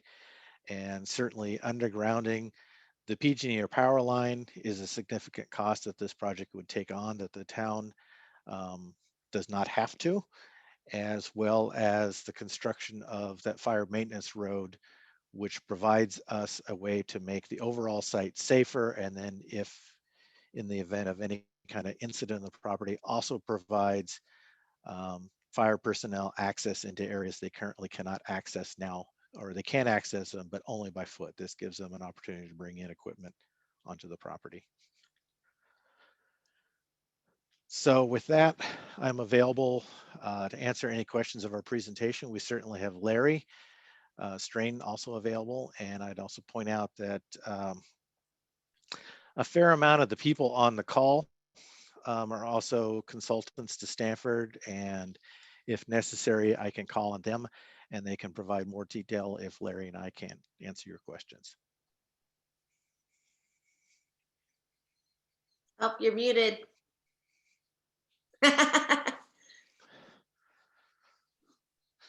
Thank you, Megan. I don't usually mute, but my dog was down here with me and I thought I would spare you all. I hear you. John and Larry, thanks very much for the presentation. And commissioners, I'd like to ask you to pose your questions now. And Megan, since I see you right in front of me, why don't you go ahead and start? Okay, so I'm going to start with a couple just like small on property questions and then go to like some bigger questions. First, when we were just looking at some of your slides, I noticed the garages had some real snazzy windows associated with them. And, you know, this is a really minor issue, but there's something that the Ascc talks about quite often is light spill from an interior of a garage is something to think about, especially if you're promoting an electric car. I mean, we all are. I mean, California is an electric car environment, and those charging stations, as Dave, you know, mentions, or whether it's a screwdriver you're plugging in, or you know, whatever it is, So that's just something to look to in the future, of what that material is. Is it really a glass? Is it an opaque material? So anyways, that just caught my eye. Are you planning any crosswalks across Alpine Road? Is that something that has come into, because there is a really decent trail on the other side that accesses not only Ford Field, but let's say you want to go to Zotz, or you want to go to Roberts, or, you know. Yeah, this is John. If I can answer that one. One of the many elements that the IR is producing is going to be the traffic analysis. So we are going to rely on that and town recommendations. We understand and are very sensitive to things like crosswalks or signals or things of that nature. So we're very receptive of that. I would add to your point that if a faculty member wants to ride a bike to the main campus and does not necessarily want to drive, the trail right across the street along Alpine Road will get them there, and it's a wonderful way to do that. So whatever the town would like, I think we would certainly be entertaining crosswalks. I think the bigger issue of additional signalization along Alpine Road, we want to participate in that discussion, but we don't, but we recognize it's a community issue above and beyond just this project. So, And then also, are any of these buildings prefabricated? No. Okay, so is there been discussion on a timeline for build and build stage? Yeah, our expectation is, we're now in I think it's 2021. I'm pretty sure it's not 2020 anymore. We hope to have this project through the city entitlement in this year, and we would expect this project to be constructed in about 2 years. 2 years. And then have you looked at the logistics of construction staging, since this is, a basically in and out corridor for feeder to most of the Hill Valley? Yeah, we've done some preliminary, looking at that. That's always a challenge, whether it's a project of this nature or in the heart of a busy community. The fact that we're doing 2 loop, we have the loop road is going to be beneficial to us because we have the ability to bring in equipment, and they won't necessarily, probably the first thing would happen would be construction of the loop road itself. And then we would bring in the materials onto site. Trucks wouldn't have to stage off on Alpine Road, or as little as possible. We would build this. It's generally speaking, we typically would bring this on and bring maybe 5 to 6 units on at a time, so we can start at one loop and then kind of work our way around. And then at some point, we would open the loop for community traffic, once we reach that point with the last units. We would work with the town to determine the timing of the BMR units and when they want those to come online. But again, that's one of the benefits we have of building both products is we can coordinate those at the same time and probably use the same contractor to construct both. And then my last is not really a question, but just a comment that I would really love to see detailed lighting plan. Okay. Yeah, I think your idea about the color is perfect. Yeah. That's the only way really to make it clear of what we're proposing. Okay. I'll let my other commissioners speak. You're muted. That was the saying of 2020. You're muted, yeah, really, it should be added to the dictionary as a standard phrase. Through the chair, would you, maybe if we could stop sharing the screen so that more commissioners can be seen, that might be good. Also, thank you. Great, thank you, Laura. Kenny, do you have questions? I guess the only question that comes to mind at the moment has to do with the site grading. Was it just sort of a default to make it flat, or because I understand that all the units have flat yards, or are made to have flat yards, even if it requires a retaining wall. Was that a deliberate design decision, or a sort of default to treat it as a flat site? I can answer some of that. I think that if you're on a sloped site, you're either putting a retaining wall at the back of the property or at the house itself, because the ground is sloping. The house needs to be level. So I think the idea is to give a little bit of a, these are not large backyards, but to give a little bit of outdoor space. These are probably family homes. But that's certainly, you can put the retaining wall wherever you want, but you're going to need one somewhere.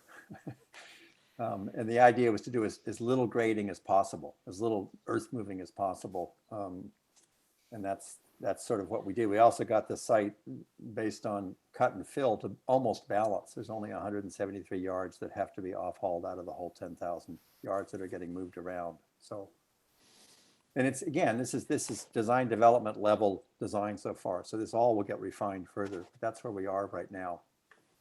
Yeah, and I would just add, I mean, the site, we chose the flatter side of the property, but it's certainly not flat. I think there's, but if you look at the rise from Alpine Road to where the, basically the end of where our property is, there's 20 to 35 feet of rise. It just doesn't feel that way, especially when you have such a steep backdrop. It's flatter than it really is. So as Larry pointed out, we basically need to create flat pads for the homes. Our rear yards are not significant, and therefore the retaining walls that we're doing are relatively modest in height. They're not, particularly high. But the other thing we've found in communities like this is when you are providing a private backyard, and the homeowner eventually would come in and try and do something on their own. And we've always felt, and this is something I've learned over years of projects, it's better to go in and construct a solid rear retaining wall, preferably of cement or stone material, to basically give the best possible backyard condition when the homeowner takes over. Mm-hmm. To answer another comment, or an issue is, our intent is to keep this a faculty housing. So from Stanford's perspective, we look at this a little differently than a market rate residential builder would. We know exactly who the users are going to be, and it's a smaller pool. So we don't have to necessarily try and do something thinking that we have to attract anybody or make everybody happy. So what we want to do is come in, provide a nice development for our faculty, and then the nature of the ground, we would ground lease the land. And this was not necessarily stated clearly in the presentation, but I'll state it clearly. Stanford cannot sell our property. That is in our founding grants. We have rules we have to follow in addition to the town's zoning and codes and other things. So what we typically do, and this is exactly what we've done in other conditions, is we ground lease the land but then the person owns the home itself. And then one of the provisions of the ground lease is Stanford has first right of refusal if and when the homeowner chooses to move. And that's how we can keep this being a faculty project, not just a short-term faculty project, and then you eventually lose that resource from the university's perspective. That's also why we are doing, one of the reasons we're doing rental units in the BMR condition, because we can't sell the units to non-Stafford entities. So by doing the rental, then it also keeps it in the rental pool, and then the town would have, I think as Stephanie pointed out in her presentation, there would be deed restrictions on those units to ensure that the town keeps the affordable units for extended periods of time as well. Sorry, that's a long answer. I hope I answered. All good information. Megan, anything else? No, I think as of now, I'd just love to hear from everyone else. Okay. Kenny, anything else from you before we go on to Jane? No, thank you.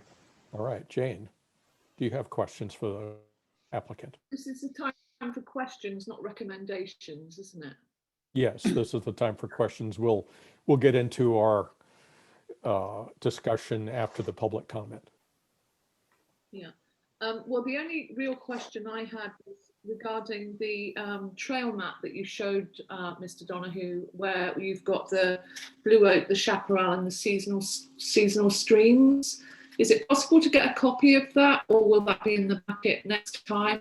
Because I was surprised to see the area described as riparian rather than all chaparral or woodland. I wasn't aware about the seasonal creeks. My response, and Laura Russell can echo that, is there was a biotic report prepared. It was submitted to the town and Lanford Gregory, who's the town's EIR consultant. They are doing a peer review of that document as well, and all this information will be available within the EIR itself. So information that you want, I'll defer to Laura on information that can be provided to you. I think it's critical that these types of documents are given to you because I think it helps inform all of our decisions on this particular project. Okay, that was the only question I had. Thank you, Jane.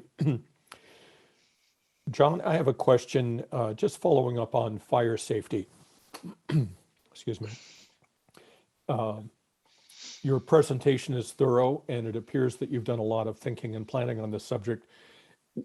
Is it fair to say that you're certain that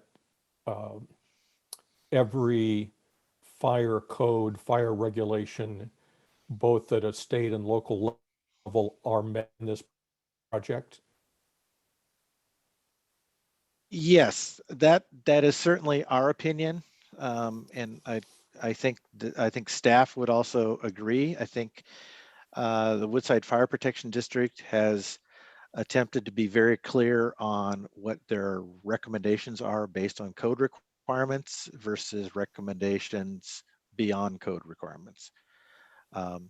So we have taken into consideration not only the Woodside Fire Protection requirements, but the town requirements, and then on top of that, working with the consultant team that we've retained for this project to try and come up with as much mitigation and measures built into this project that we can think of. And we're also open to other ideas that might be floated as we go through this review process. All right, thank you. Commissioners, any other questions before we close this portion? Through the chair, can I add one thing that I think is relevant or maybe helpful? Yes, please. That we didn't specify, and that is this project site is technically not within a WUI, a wildland urban interface. However, the town has local building codes that require those WUI standards to be applied throughout the town. So I don't know if that's helpful to the commission as they consider this, but technically this project is not within the wildland urban interface. Great, thank you for that clarification. All right, any other questions? All right, now we're going to move on to the public comment period. I would like to call a very brief break before we do that to reconvene at 5:55. It's 5:44, I think. So if we could just take a few minutes and come back to it. Any objection to that? He agrees. He agrees. All right, good. Get him outside for a few I minutes. know exactly. They're Yeah, okay, down here. great. We'll be back at 5:55. Awesome.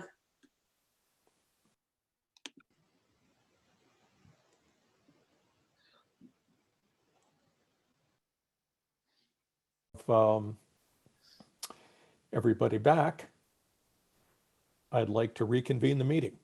Great. Laura, are you with us?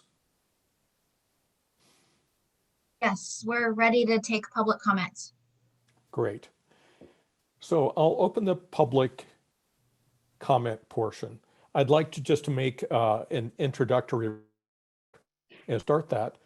The first being that every comment is welcome and encouraged.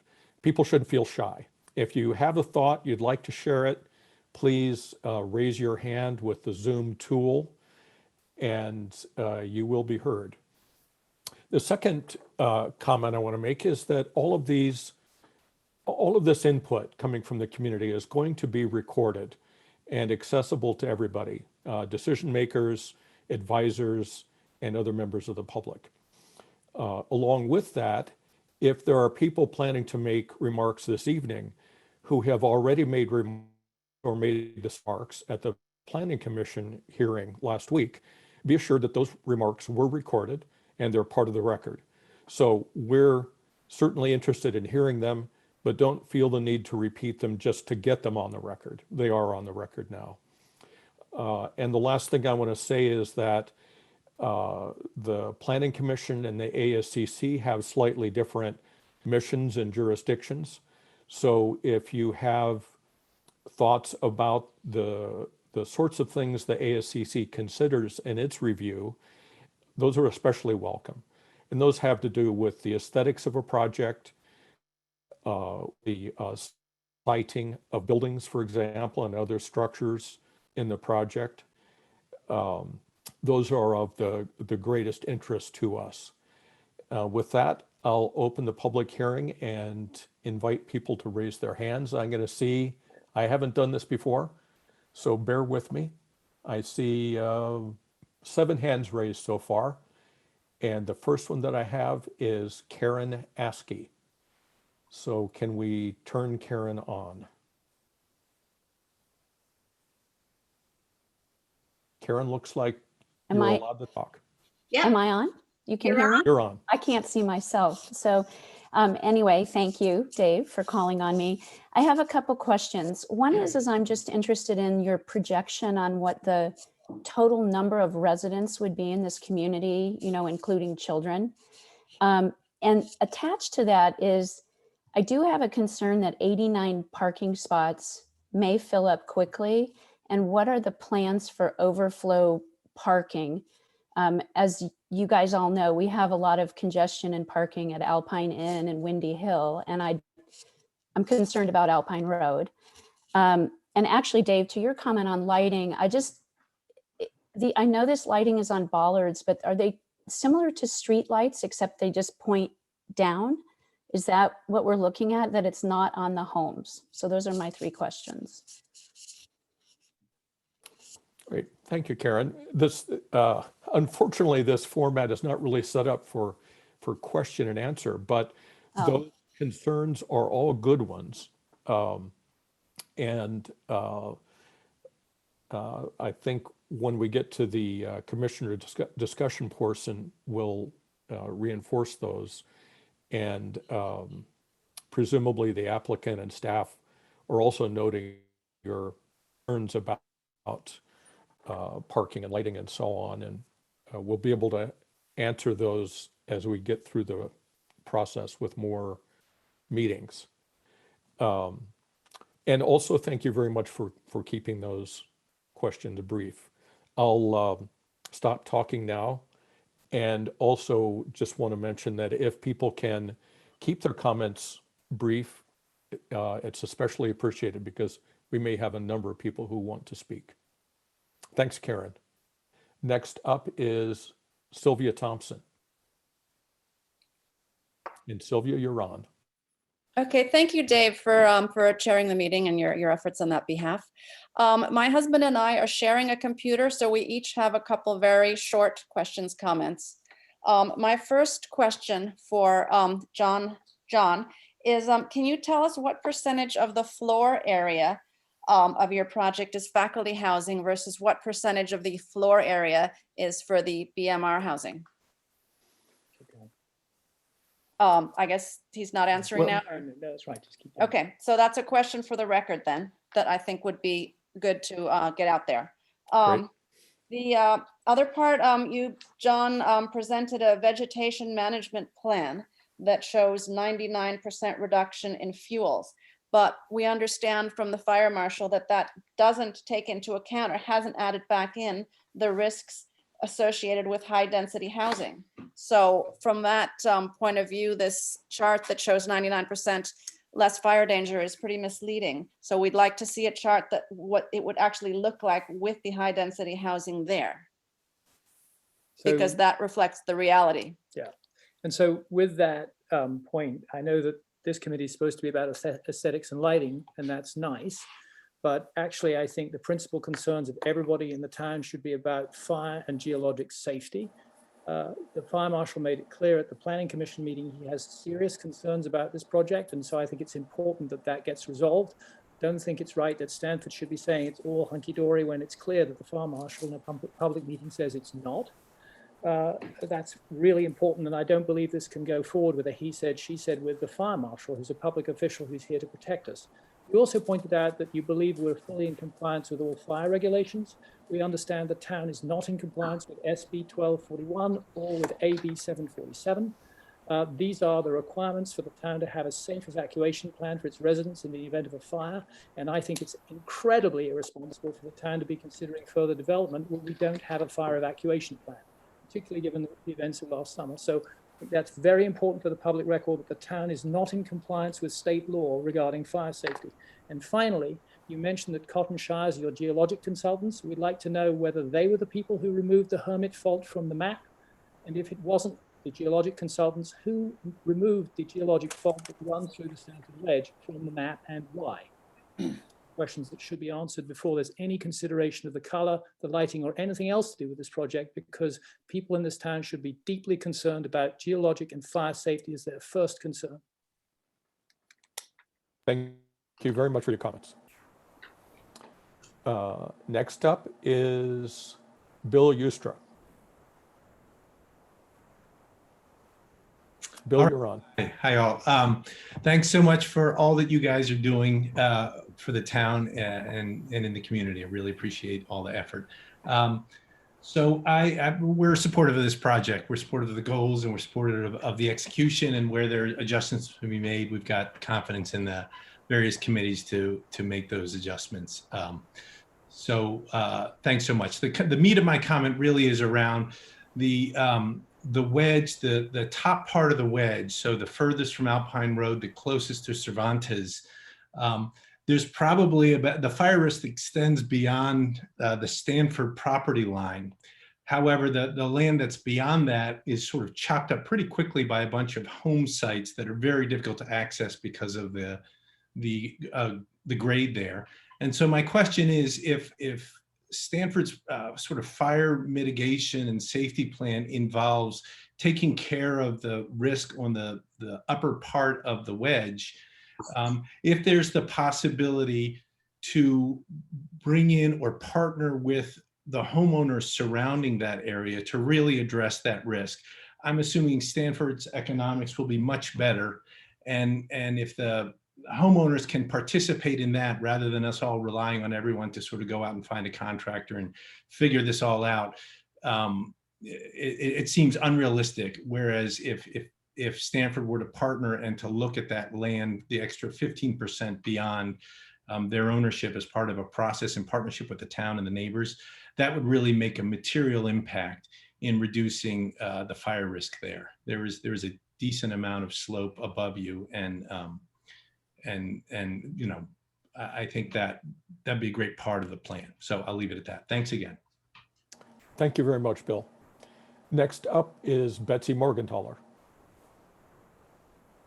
Betsy, you're on. Thank you, Chairman Ross, and hello, committee members. Thank you all for the time and the opportunity to speak.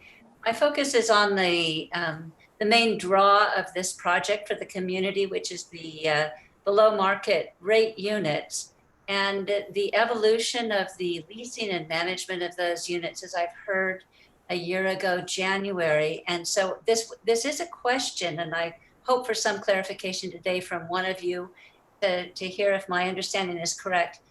A year ago, when I attended a meeting in January, as I heard Stanford present, I left with the strong impression that Stanford would lease the units themselves and manage them. Then last week, when I attended the meeting, I understood that Stanford now was going to allow Portola Valley to have 6 of the leases, but they would manage them. And then today I understand that, and this is for clarity, that Portola Valley will lease all 12 units and Stanford will manage them. So you can see I'm a little muddled here. And there's also the course of the evolution of thinking on your side. So thank you for shining a light on where we are today and how stable that is. Thank you very much, Betsy. Yeah, through the chair, can I just clarify that? Because I think there was a misunderstanding at the Planning Commission, and I attempted to write that. All 12 units will be affordable. All 12 units will be the income levels and occupants will be set through a town process. Stanford will build, own, and maintain, but it will be up to the town to determine who will be in those units. Thank you so much. Thank you. Thank you, John and Betsy. Next up is Nan Shostak. Nan, you are on. Okay, unmuted, I hope. Yes, you are. Great, okay. Thank you, Chairman Ross and Commissioners, for the opportunity to talk. I am Nan Shostak. I'm a resident here and a geologist, and I've spent years researching our local geology and seismic hazards. I'd like to follow up on Andy Thompson's comment about the Hermit Fault and talk about the removal of the fault from the town geologic maps.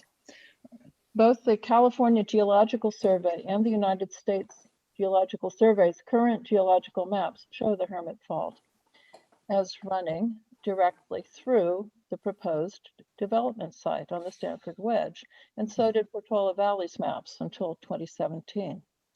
Although there's good geotechnical and field evidence of the Hermit Fault in this location, in 2017, the fault disappeared from the Portola Valley maps. In October of 2017, the Portola Valley Geologic Safety Committee recommended 12 changes to the maps at specific residences, plus a new location for a spur of the San Andreas Fault, 13 changes in all. None of the changes recommended by the committee related to the Hermit Fault. The Planning Commission considered and approved the 13 changes recommended by the committee. Removal of the Hermit Fault was not one of the 13 changes considered and approved by the Planning Commission. The Town Council signed off on the Planning Commission's changes at their November 8th, 2017 meeting. There's no record or explanation of any proposal to or decision by the Geologic Safety Committee, the Planning Commission, or the Town Council to remove the Hermit Fault from our geologic maps, yet it's gone. I know this is a high-level meeting today, and I understand that the Ascc has a mandate to protect the public safety. It reviews site development and can make recommendations to the Planning Commission. In light of these responsibilities, I think one of the first Ascc study sessions should be devoted to 1, finding out how the Hermit Fault was removed from the map and why it was removed, and 2, what geotechnical and geologic field investigations Stanford needs to do to go forward. Thank you very much for your time. Thank you for your comments. Next up is Rita Combs or Combs. Rita, you're on the air. Hi, good evening. It's Rita Combs on Westridge, and just have a couple of questions. First of all, how many people are on this call? Because we don't have, we can't see. We have 11 panelists and 58 participants or 58 attendees. Thank you for that information. And since I got on at 4:02, I noticed that one of the commissioners is missing. Why is that person missing? Is that person just not here today, or they have to be recused? That is Al Sill, and he's recused because of proximity. His residence is within the proscribed distance from this project. Okay, thank you. Just a couple of questions. The Planning Commission stated last week that it'll hold many meetings, study sessions to deal with different aspects of the project. How many planning and ASCC commission study sessions will be scheduled? Is there going to be another special time for the citizens of the town to talk more than just 3 minutes? And my second question is, what's the difference between the Planning Commission and the ASCC in regards to the approach of this project? Besides lighting and color, what parts of each group are, is responsible for which part, what's different? And I hope that there's at least 4 different sessions, with everybody focusing on fire safety, seismic safety, traffic issues, environmental impact on the land and the natural habitat, the animals that are there, the different plants that had been removed. And speaking of the plants that were removed, I've been trying to find the site development permit in the packets, and I haven't noticed one for the amount of vegetation management that had been removed in early September. And by the way, those were on red flag days. I am surprised that they still continued removing products, and they had larger trucks than what was supposedly permitted on that day, but it was red flag days. And we had asked for if there was a permit and over 10 days ago, and have not received that information since the area that was affected is more than 5,000 square feet and undeveloped land greater than 10 acres. But I look forward to receiving that information, and maybe somebody can state something that it did happen on red flag days and it was noted, and it was also commented to the town it was red flag days. So I don't know if if Stamford was fined or something for working on those red flag days with equipment. But this is I'm part of the people that are less than 1,000 feet from the proposed build. And, so I'm very concerned with fire, and I truly appreciate doing this study.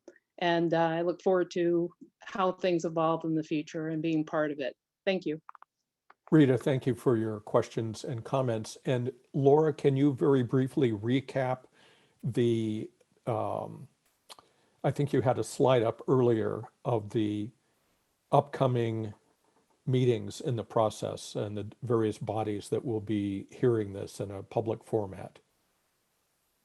Definitely. The number of meetings that will be held by the different committees or commissions has not been determined yet. So we wanted to receive this early feedback, look at the comments, and work with the chairs of the different committees and commissions to determine the number of meetings.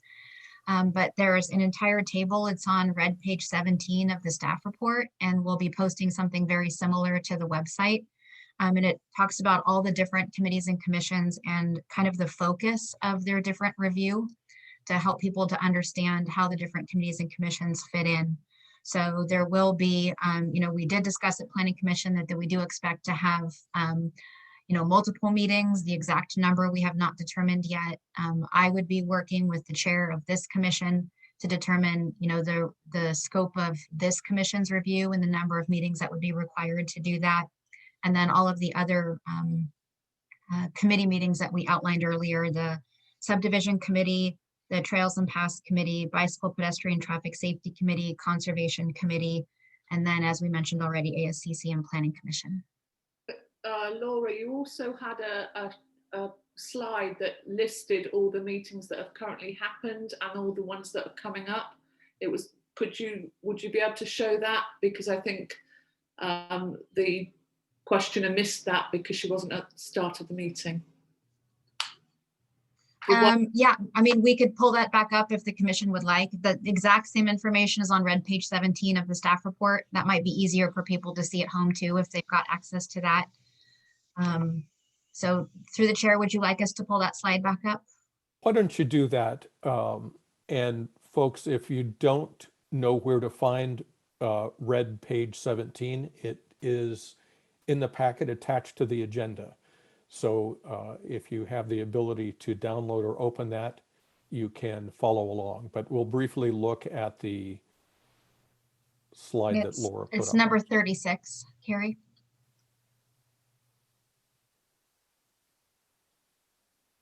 So these are all of the bodies that have to have at least one review of this project, and then some of the bodies will have to have multiple meetings. And some may have as many as 3 or 4. Yeah. Certainly, yeah, with the Planning Commission, that certainly could be the case. And all are public meetings, open to Yes. public attendance. Yes, all of these are public meetings. Great. All right, thank you for that. Let's move on to the next. Oh, did somebody else? Yeah, this Yes, is John. John Donahoe. And again through the chair, and I do not intend to dispute every comment that's made, but I am very sensitive to any of the fire related comments. I do want to say that the work that we did this last September was reviewed by the fire marshal with Don Ballard prior to our work, and he inspected our work while it was in progress and inspected the final results afterward. So Right. thank you. Thank you, John. Next up is Mary Jack. Mary, you're on the air.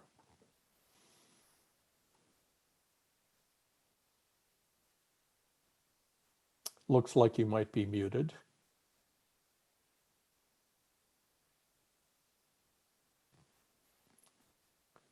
Mary, would you check the mute button on your end? There you go, try it. There you go. Thank you. Yeah, Rob Jack here. I have a quick question for Laura and 3 quick questions for John Donahoe. Is Laura? Yes, Laura. At the Planning Commission meeting, you indicated that this project is does not appear to be consistent with the general plan rules regarding cluster development.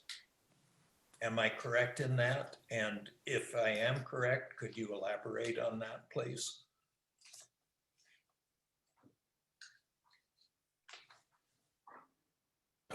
Rob, it sounds like you are planning to ask a series of questions and are hoping for responses to each of them. I'll just point out to everybody at this point that generally speaking, this is a sort of public comment and public input portion of the meeting. It's not really intended to be a protracted question and answer, but certainly I'm asking for a brief answer. All right, Laura, do you have a brief answer to the question?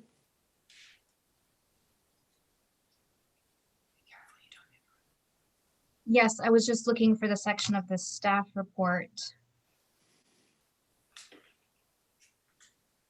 And by the way, before you start, I think it would be fair in the interest of brevity, if questions that are raised can be answered by references to sections in the staff report, feel free to make that the main thrust of your response. Thank you. So on red page 13, so when we put the whole packet together, we put a series of numbers at the top so you can see everyone's corresponding to the same one. So that's a little red number at the top of the corner. So it's red page 13. In the middle of the page, there's a description about the density bonus application. And there's a section there that is a quote from the general plan. And so it describes how units should be clustered and their relationship to open space. And so they're requesting the density bonus incentive or concession to not apply that particular section and to cluster the units in a different configuration than what is described in this section. Okay. I just wanted to confirm that this development is not adherent to the general plan guidelines. For Mr. Donahoe, I know Jane Stanford was very prescient in saying that Stanford land could never be sold, but can a conservation easement be put on the remainder of the property once you build this wedge?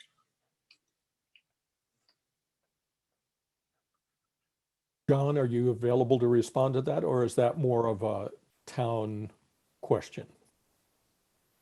No, our proposal has been to grant a conservation easement to run with the life of the project. So as long as the houses are there, the conservation easement would remain. That's consistent to efforts that we've done in other communities such as Palo Alto and Redwood City for recent developments. And that has been offered to the town? Yes. So that in 5 years, another request for housing will not come up on the same property?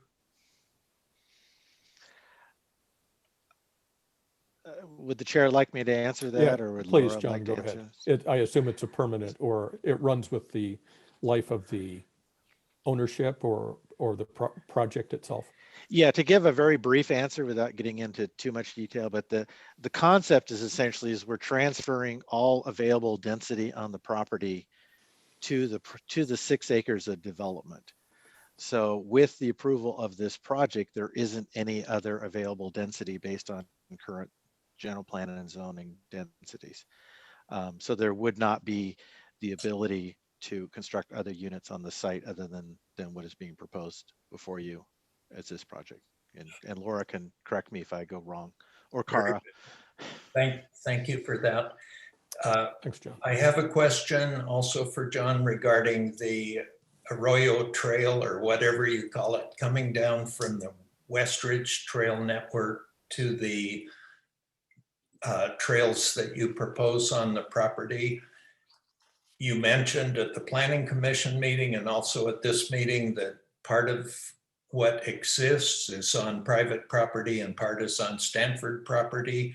Do you have a map, or can we obtain some kind of map that shows what is where and what exists along that trail? I think the Trails Committee, I know this is not ASCC, but the Trails Committee is very anxious to extend the Westridge network of trails down to Alpine Road. And I feel that Stanford is not listening to that committee. Rob, let me just. No, I hear you. Again, it's all I would like to, we have an assertion from Mr. Donahoe that, part of that's on Stanford land and part of that's on private land, but let's get a map. You guys have the best map collection in the entire world. Let's get a map of where that trail is. Right. It's a great suggestion. And I'll point out that this applicant is also going to be appearing at a Trails Committee public meeting. And that would be a very appropriate place to discuss this topic. Well, it would be nice to have a map available prior to that meeting. My third and final question is the total square footage of the below market rate housing. You've been asked this at the Planning Commission and previously at this meeting. What is the ratio of square footage? You're working completely against the general plan of this town, and we're getting a number of tiny little boxes that no family can live in to justify your faculty housing. My comments are done. Thank you. Thank you, Rob. And I'll note that that question was raised by an earlier speaker, and I hope that Stanford will, in fairly short order, respond to it. Not necessarily at this meeting, but perhaps with a memo through the town. Laura mentioned at the beginning of the meeting that she was going to prepare frequently asked questions list and responses and post it on the town website. So perhaps that one can be contained there. Next up as a speaker is Michelle Blake. And Michelle, you are on. Go ahead. Okay, thank you, Chair Ross. Thank you, everyone here who's putting in your time and effort on this proposal. Again, for the record, my name is Michelle Blake. I'm the Western Region 1 coordinator for the Mountain Lion Foundation. And we did submit a written comment letter. So in the interest of time, I'll just summarize our primary concerns here. And that is that, of course, there's a good deal of documented mountain lion activity in the area of this development and the surrounding neighborhood. And also there's, there are very few conflicts with those lions. And that's partly because mountain lions are much better neighbors than the headlines would give them credit for, but also, that we believe that the mountain lions have been able to carefully avoid human confrontations by using some of the carefully preserved greenways that serve as corridors. And that in this area, they pretty much run from the Jasper Ridge Biological Reserve over to Felt Lake. But these corridors do include the open green space that now exists at the Stanford Wedge. And if the mountain lions are using this corridor system in the way that we expect they are, we of course haven't done a detailed study on this, but we're concerned about construction activity that could disrupt their movement and then force these animals into more regular contact with the existing residential areas. And we're additionally concerned about that vegetation management plan, as essential as it is for fire safety. Removing that important vegetation removes important cover in this habitat area that the mountain lions are relying on. So we believe that they're coming from these two preserved greenways that run off of the Jasper Reserve and kind of come to a lopsided V point just near the Stanford Wedge property. So we're just hoping in this review process, in the sequel review, that all the relevant agencies make sure there's a thorough study of the mountain lions movement through these areas, just because greenways are such an increasingly precious resource for wildlife these days. Portola Valley has been really proactive in making sure these greenways and open spaces are preserved. But with the disruption of one of these, the wildlife really would have very few other viable alternatives to go to, and it could create greater conflict with humans and domestic animals. So I will leave it at that, and thank you so much for your time. Thank you for your comment, Michelle. Next up is Matthew Muffley. And you are on, but appear to be muted on your end. There you go. Thanks, Chairman Ross. This is Matthew Muffley. My family lives directly adjacent to the proposed Stanford Wedge project on West Ridge Drive. Our biggest concern, just like many of those on the call, is the risk of a wildfire. The Woodside Fire Protection District has consistently identified the fire risk that this project poses to Portola Valley residents. To mitigate the wildfire risks, the Woodside Fire Protection District requires that defensible space setbacks and a reduction in the structure density be imposed. Specifically, the Woodside Fire Protection District states that there should be a minimum of 100 feet between structures. My question for John Donahoe is there 100-foot spacing between structures as required by the Woodside Fire Protection District? And if not, why not? Thank you. Thank you, Matthew.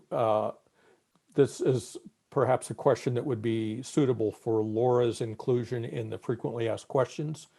I think the answer to your first question can be found in the staff report. There is a site plan that pretty clearly indicates the spacing of the proposed structures. The second question is more nuanced and complicated, and I don't think we have time at this point for it. But again, the frequently asked questions and answers that Laura is assembling might be a good place for it. Next up is Judith Murphy. Judy, you're on, but there you go. I am now unmuted. Thank you. Thanks, Dave. And thank you to all you hardworking ASCC members. I have two things. One is that normally ASCC has significantly more than advisory to planning responsibilities. You make decisions, you set requirements, you require revisions, and you decide about something, and your decision can be appealed to planning, and then they have the option of either upholding or reversing you.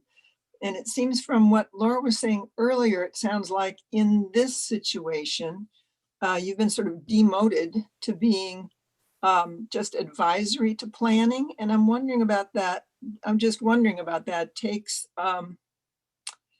away some of your power that the town had given to your committee, it seems.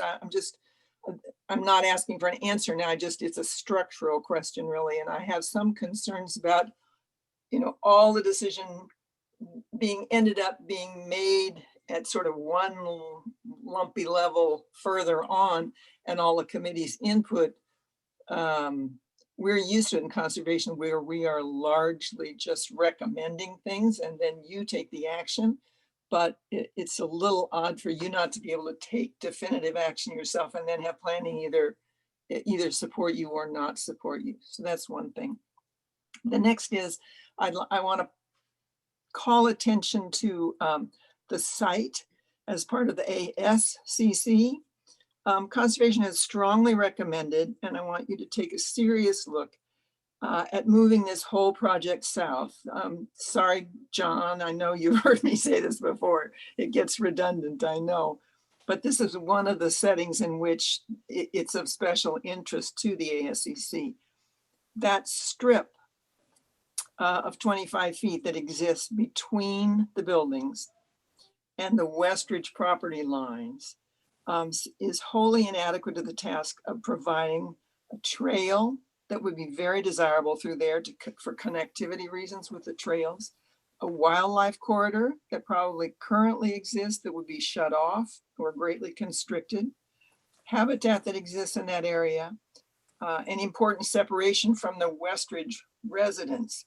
If you look at the topo map, and I absolutely understand their need for economic reasons, to keep this as simple as they can, but the topo map doesn't get real steep real fast if you pull everything south. There's still a flat area where that could be done. So I'm not sure what the optimum amount of feet you could get if you moved it south, but we would really like you to move it south as far as you can without running into significant structural issues.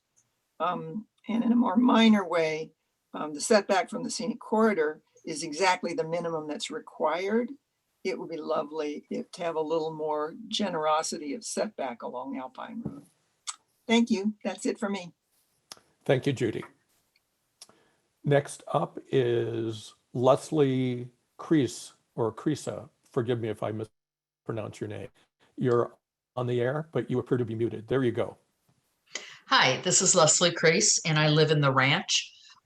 First, I'd like to say thank you to all the hardworking members of ASCC. I know this has taken a lot of time. You can see it. My concerns are, well, two. I live in the ranch, so I'm in the more back side of Portola Valley, down near Roberts in that area. And my concern is evacuation out of this town in case of either a wildfire or a quake. I think it'd be very hard to evacuate this town. And I think adding a bunch of homes and 89, 90 more cars right at the choke point out of town could have a significant impact on trying to get people out of town in an emergency. And I haven't seen a lot of study or effort go into that. So that's my main concern. I also, in the where in the world is Waldo category, just because I've been watching this since it got started, I'm a little curious where the Hermit Fault went. And finally, the comment on the Lion Wildlife Corridor, I was unaware of that. That's something we would want to see studied and looked at to make sure that we're taking care of that piece of the wildlife. We're one of the few areas left in the Bay Area that can support that kind of ecology to show it for the rest of the Bay Area and to provide that experience. So those are my three comments: evacuation routes out of town, where did the Hermit Fault go, And let's make sure we've got a path for the Lions. And then thank you to ASCC for what you're doing. Thank you very much, Leslie. Next up is David Cardinal or perhaps Lori Duvall, but you're on the air. Hi, David. I think it's David. Good. Sure. First of all, thanks so much for Jane Wilson. I think her questions were much of what I wanted to say, which is what's plan B? You know, if Stanford puts 30 homes on there, I think that would be a lot worse. We live upslope from them, and we love Portola Valley, and I would love to see a condensed, smaller, contained development than anything else. And as far as all the NIMBY stuff, no one had ever heard of the Hermit Fault until a month ago. It's never been in the PD notes from what I can tell since 1986. You know, I don't, the indigenous stuff, that's all been made up. But what I would like to do is hold Stanford's feet to the fire a little bit, which is they have been terrible stewards of that land. And they've kind of said that. They've said, oh, you know, if you give us what we want, we can make it 99% safer, which makes me wonder, why is it 100 times more dangerous as someone who lives upslope from it, and they haven't done anything about it forever. So whether or not we approve this development, it's very clear that we could make that parcel a lot safer. And I hope we really encourage them to do that. That said, I would love to see us get what we can from them and have some more young families coming to town in a clustered housing instead of a sprawl of 30 houses across the 70 acres.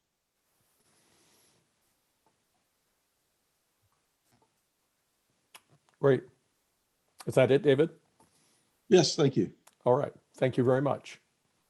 I see Sylvia Thompson has her hand up again. Now, Sylvia, you've spoken before.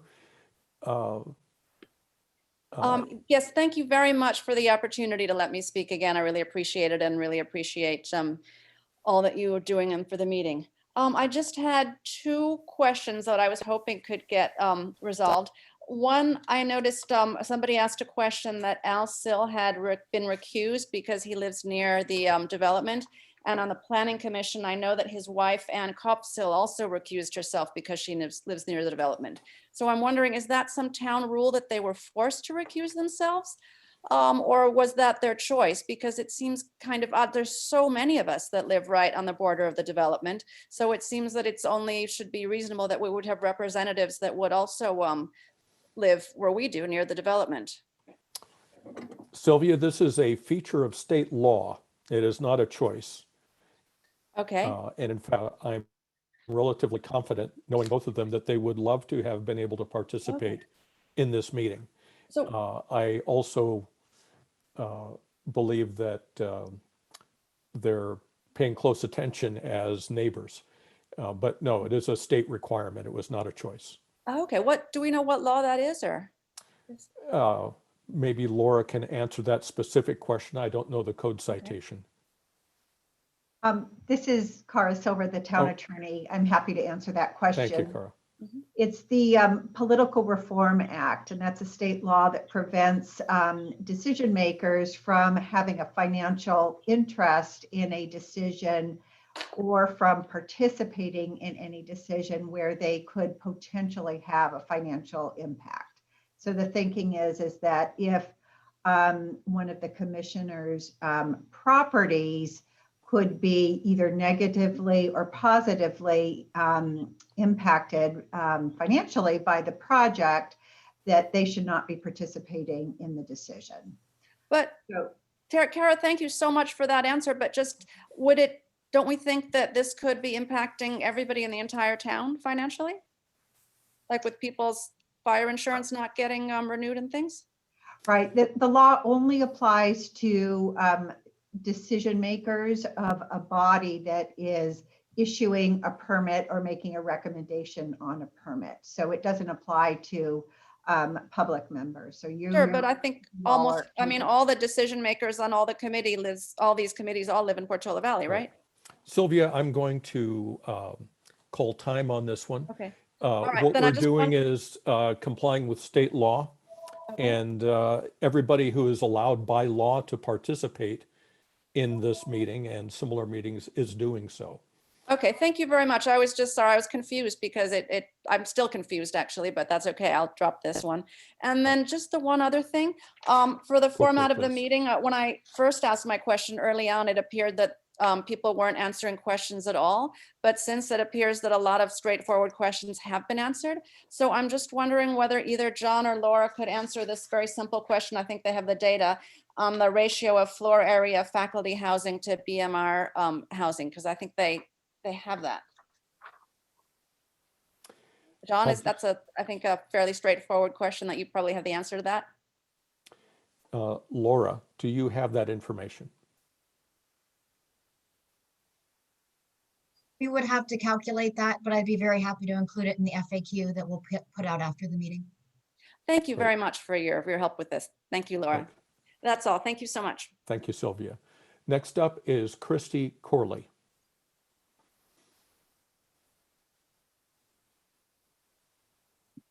Thank you, everyone, for your presentation. I know a lot of work's gone into it. I do live on Alpine Road, and I'm also on the scenic corridor. I encourage you to invite planning commissioners, ASCC, and residents to the site to walk through it as well. Sometimes local people that live close by do want to walk the property. I'm concerned about three things mainly, and that being safety, congestion and traffic, and evacuation of the residents if we should have a fire or earthquake in town. Alpine Road is one of the two exits in town, and I live on the road.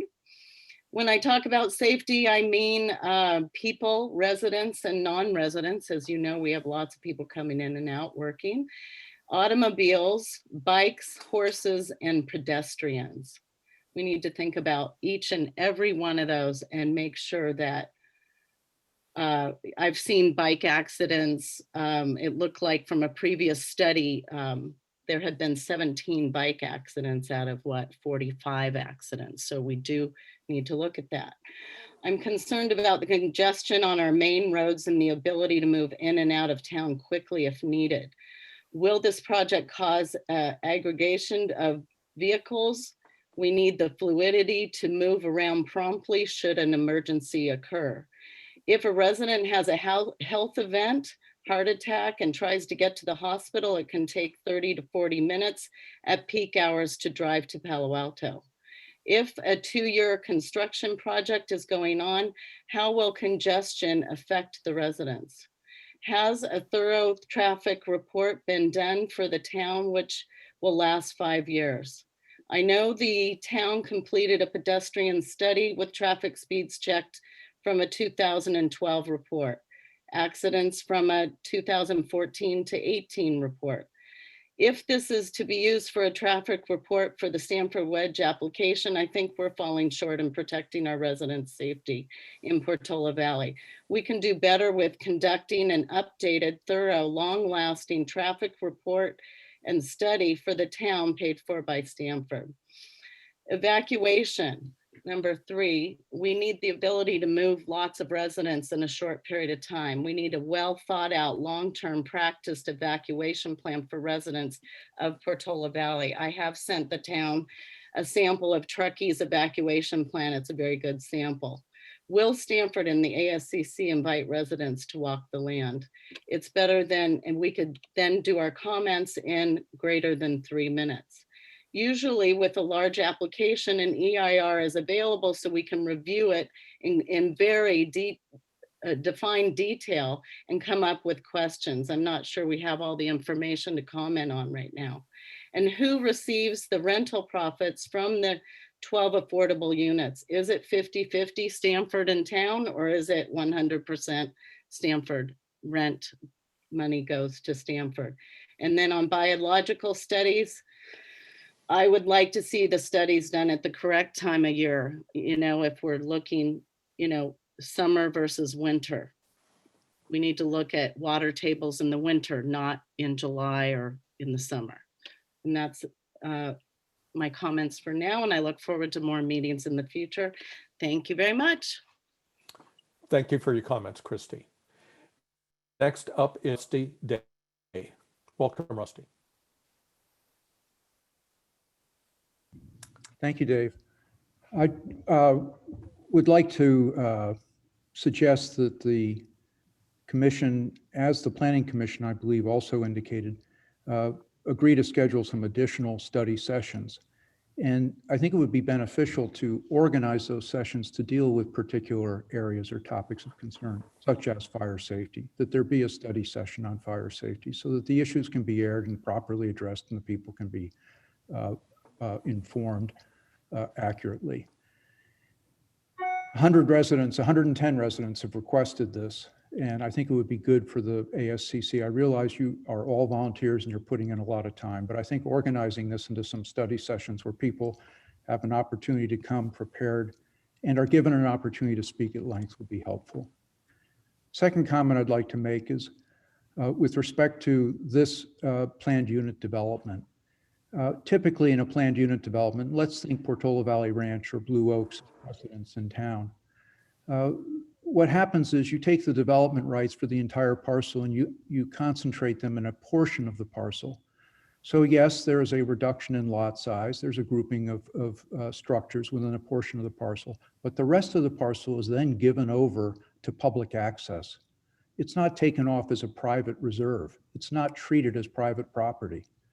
And I think the ASCC in particular, ultimately the Planning Commission, but the ASCC should be asking, what is the trade-off we're getting here?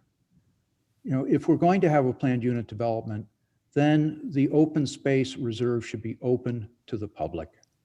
And there should be at least trails through there that the public can use.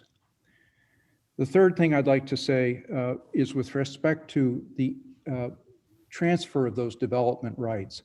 I would hate to see this commission proceed on the basis of false premises. The commission needs to ask and get a direct answer to how many buildable lots are there on this parcel of 75 acres. These are very steep slopes. We have this is zoned 3.5 minimum acres with a slope density adjustment of 2. And it is full of very hazardous soils, subject to subsidence and landslide on very steep slopes, not to mention earthquake and liquefaction. So I doubt very much that there are 21 buildable lots on this property. And for the commission to assume that there are 21 buildable lots and that this is somehow a predicate for your thinking about how this land should be developed, I think is a mistake. So I'd very much like to see a study session where the town comes back with exactly the number of buildable lots. And the last thing I want to refer to, and I'll keep it a very high level because this is a study session, it's not a time to get into details, is fire safety. And on fire safety, I think it's very important for the ASCC, ultimately the Planning Commission, but for the ASCC to recognize how our zoning ordinances were laid out to protect and preserve and promote the safety of development in this town. That's why there are minimum lot sizes. That's why there are limits in the amount of square footage you can put on a parcel. That's why those together result in a separation of structures, keeping structures apart. Those are all safety ordinances. They're not just aesthetic ordinances. They can't just be dispensed with because you think that all they do is maintain some beauty in the landscape. They are safety ordinances that are very important to maintaining safe development in this community. And on that note, the Planning Commission, not this commission, the Planning Commission has authority to reduce the minimum lot size in a planned unit development to 20,000 acres. It doesn't have any authority under our ordinance to go below that. That's why Stanford is asking for an exemption. Okay, maybe they should get an exemption. Why does it have to be from 20,000 to 4,000 square feet or 2,958 square feet as they're requesting? That is an enormous reduction in the lot size. It is I suspect, very significant increment in the hazard that's created by structure to structure fire. So you have to ask yourself, we have these ordinances to protect and preserve the safety of development. Okay, we can make adjustments. The Planning Commission can go as low as 20,000 square feet. Why in God's name are we going down to 3,000 square feet? Is that really necessary? Why are we doing it? Thank you. Thank you for your comments, Rusty. Next up is John Silver. John, you're on, but it looks like you may be muted on your end. There you Ah, go. am I unmuted? You're on. Thank you so much. First off, I want to strongly associate myself and endorse the comments that the chair of the Conservation Committee, Judith Murphy, made. I think Stanford University should be well advised to seriously consider the suggestions of the Conservation Committee. And if they don't, the ASCC and other town commissions and committees to back them up. But beyond that, I want to say that as someone who's been involved with the town for a long time, I turned 68 last year. My first memory was moving to our family's new home on Road Drive in Portola Valley when I was a little less than 2 years old. It's a little while. And I have early memories of the Stanford Village. When I became aware of its zoning, if I could have clicked my fingers and turned it into a permanent nature preserve, I would have done so. Its zoning years ago was for one house per acre. In this day and age, that would be one McMansion per acre to the extent the town of Portola Valley allows McMansions to try not to, but they still happen. For those that have spoken tonight with outrage about the thoughts of homes being developed in this land, have you thought what would have happened were it not for the work of people like me? I served, for people who don't know, as mayor of this town 3 times. I won 4 elections for our town council. I served on the county planning commission for 13 years. These things have little relevance to the project before us, but I do have some experience in land use and public decision-making based on facts and actual knowledge of the land. And the zoning of this land, because I was not able, because I was not a dictator, to by fiat preserve it without clipping a twig forever, which I would have done if I could have 40 years ago. But instead, in stages, I was able to reduce the zoning with the work of many people, many citizens, many colleagues, to reduce the zoning from 1 house per acre, eventually to slope density zoning of 2.5 to 9 acres, and with only 10% credit for unstable land. I'm not sure how many buildable lots in the standard subdivision are on that number, whether it's 13 or 21. But I hope the ERA, I'm a baseball fan, that's earned run average, the EIR will determine that. I suspect that a standard subdivision with a number of spread out houses over the land would have equal or greater environmental impact than a compact subdivision with houses much closer together and affordable that actually provide for some human needs. And I am outraged by people in my community who seem to think that they can live in a glass house and throw stones at other glass houses, and to live in steep canyons in fire-prone areas, but think that other land should be kept undeveloped. It's silly. We've got to move forward as a community. We look around the world in our country. How are we to live unless we work together and make decisions based on facts? Thank you. Thank you for your comments, John.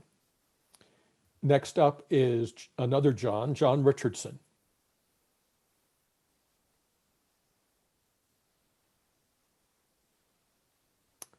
John, you're on the, there you go.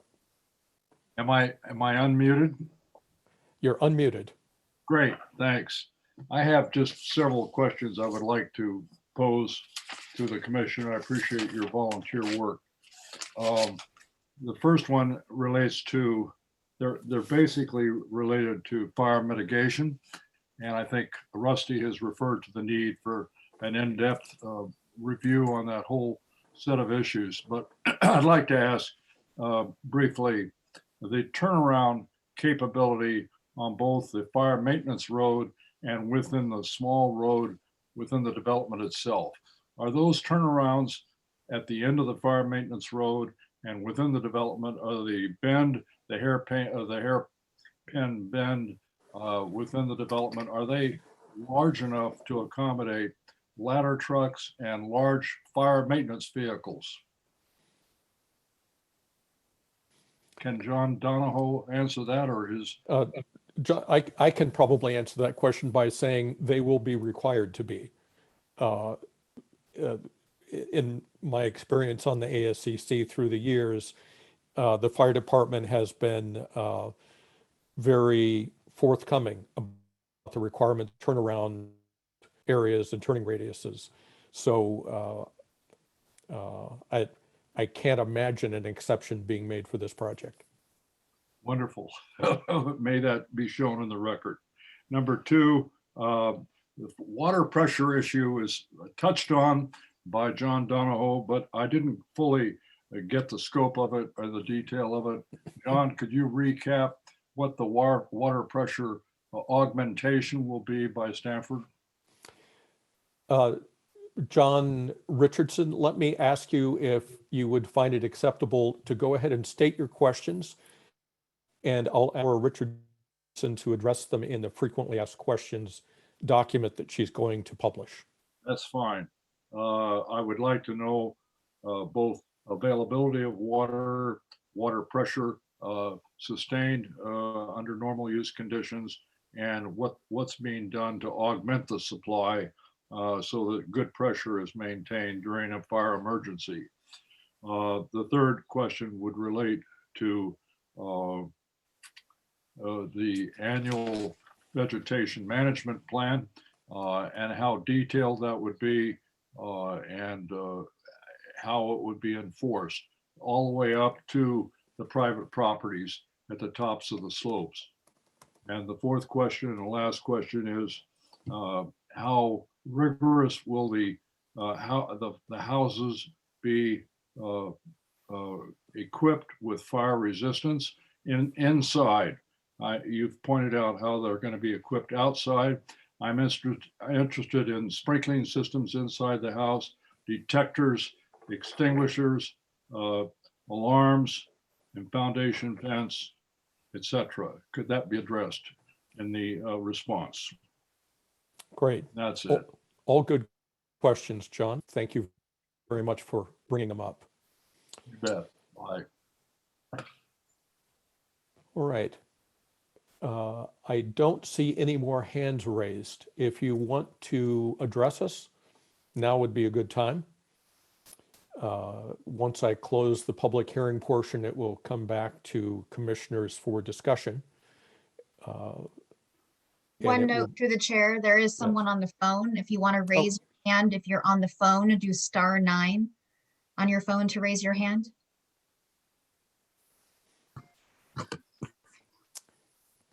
We'll wait a minute to see if that happens. In the meantime, I want to thank everybody who has come forward to make comments and to ask questions. And it is my sincere hope and belief that all of these questions and comments will be addressed as this project moves forward. We're obviously, as far as public hearings go, we're in the very early stages of this project, and there are many more meetings to come. So I appreciate people's generosity with their time and their endurance for sticking it out. It's a town that counts on people's participation. So kudos to you all. Cecilia Beresford has raised her hand. Cecilia, go ahead. And you may need to unmute yourself. There you go. Herb Schilling, my husband, would like to speak. We are very concerned about the traffic on Alpine Road driving down, we've lived here 30 years, driving down Golden Oak and making a left-hand turn on Alpine is horrible today. And it sounds like it will be even more horrible. What do you plan to do about that? Cecilia, that is a great question. And that's another one that I think is a good candidate for Laura's frequently asked questions document.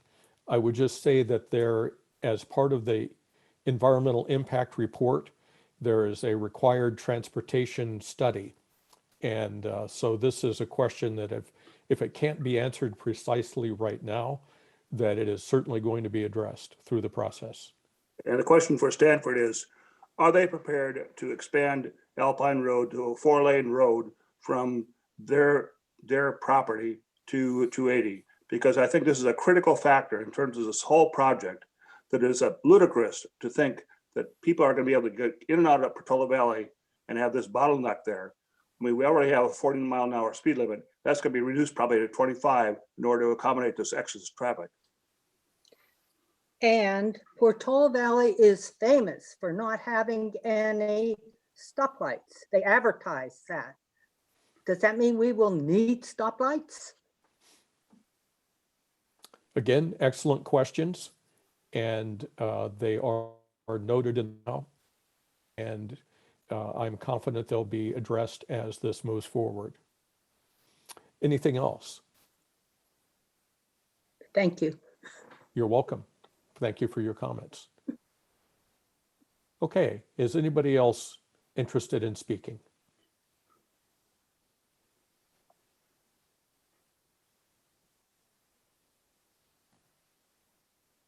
I don't see any more hands raised.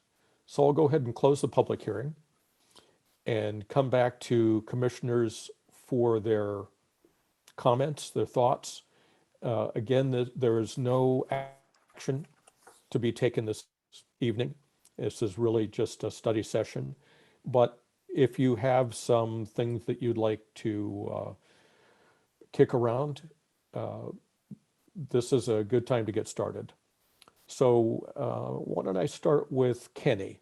Kenny, do you have some thoughts that you want to share? Yes, I guess I wanted to say thank you to all the presenters for their effort in preparing quite a finished presentation for the meeting. I think there's a lot of questions in my head that will be answered with the questions that are asked with more experience on the ASCC behind them after me. But the thing that stands out in my mind from the meeting is that we do need to understand the facts around the wildland and the wildfire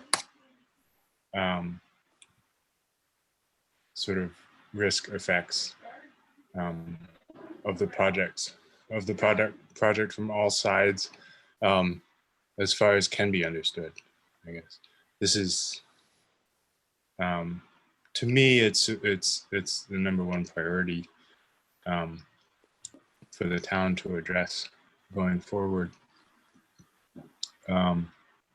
And I guess going forward, for me, it would be helpful to gain a better understanding of how, as was mentioned in one of the comments earlier, how the authority of the ASCC is determined for some projects and not for other projects. Thanks, Kenny. Jane, how about you? Do you have something to kick around here?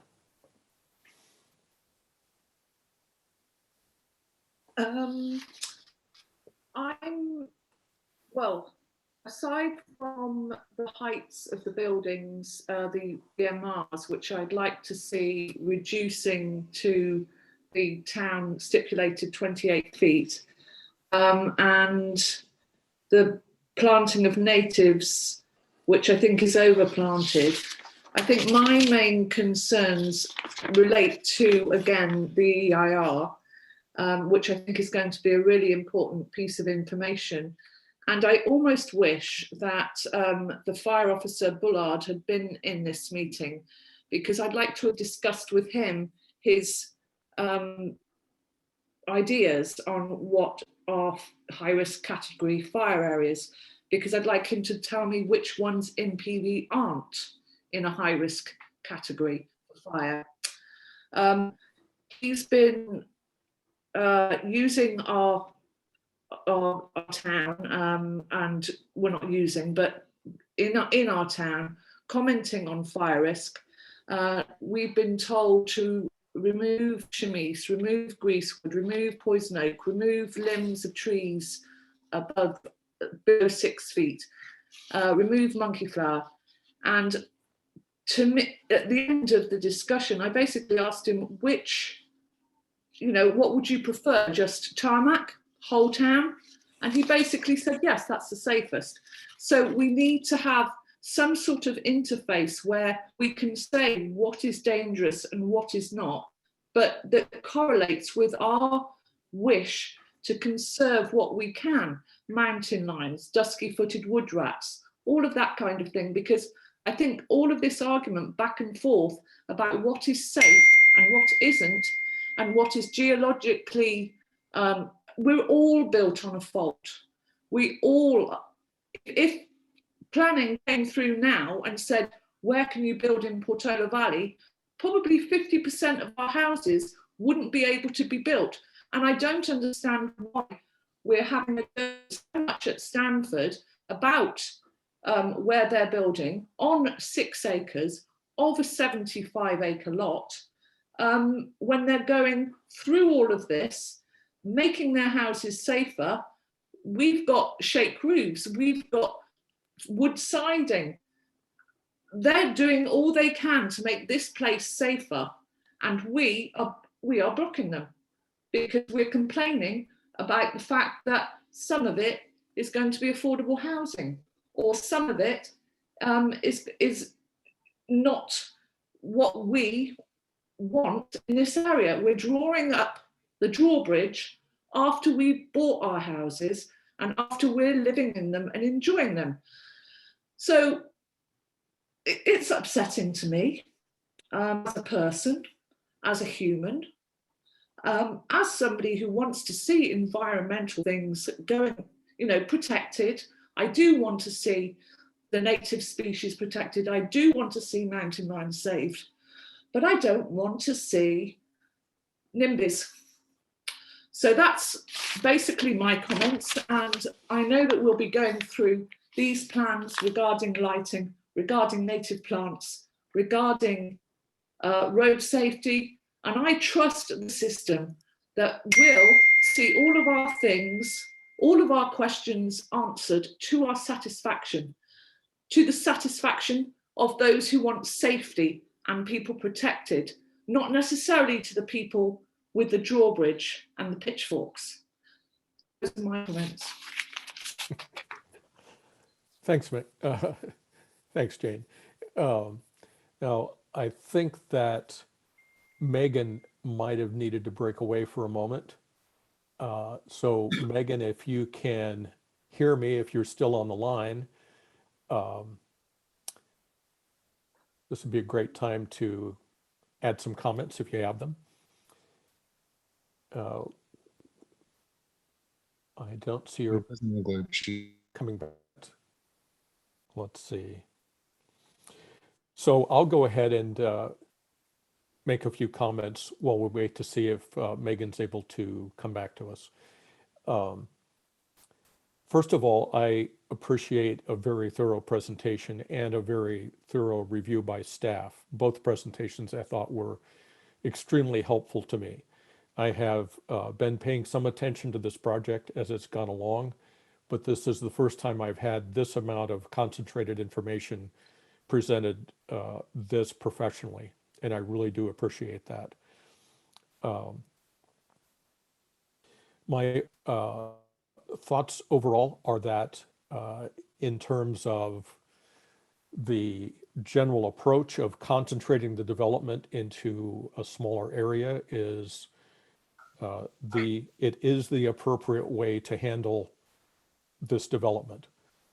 I would not want to see even a third the number of these residences spread out over the entire buildable area of the 75 acres. So I'm supportive of this approach. That said, I think that there's a line that we need to be careful not to cross, which is creating a little bit of suburbia in Portola Valley. And one of the things I've noted over the years in application for residential development from people moving to town for the first time from, say, Menlo Park or Palo Alto or some other more suburban area, is that while they appreciate Portola Valley's qualities, they want to, in some cases, create their own little piece of suburbia within Portola Valley. You know, a nice big flat lawn with a croquet course and you know, a little enclave of suburban development within the wilderness. So I appreciate that the applicant is sensitive to this issue and frankly already a neighbor. I mean, just across the street, for example, is quite a large preserve area of open land that is owned and managed by Stanford. So, and also recognizing that Stanford has been around this area a lot longer than any of us have and have been very good stewards of the land that they control. So also have faith, as Jane does, in the system and the way it operates. There will be lots of opportunities for input, for adjustment. I'm looking forward to that process. And I see that Megan has rejoined us. Yeah, sorry, internet No, that's all connection. right. Yeah, it's a long meeting, but please go ahead. So I actually have lived here for 46 years. Maybe you all didn't know that. I was 10 days old when my parents moved me in a shoebox in the back of their car, which was a convertible, from Marin across the Golden Gate Bridge. Just kidding. I mean, that's the story they tell me. Don't know if it's real. My takeaways from this is, for one, it's just really amazing how John and Larry, you have brought us so much great information, and I'm so grateful.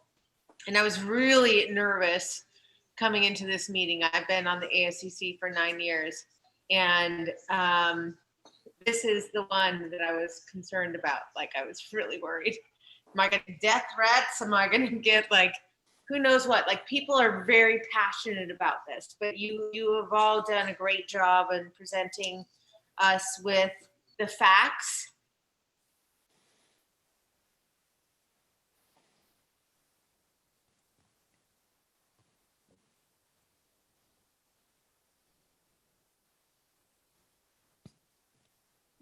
Megan, you've frozen. Yes. So it's not just me. Megan, it looks like your connection might be unstable. I think we've lost you.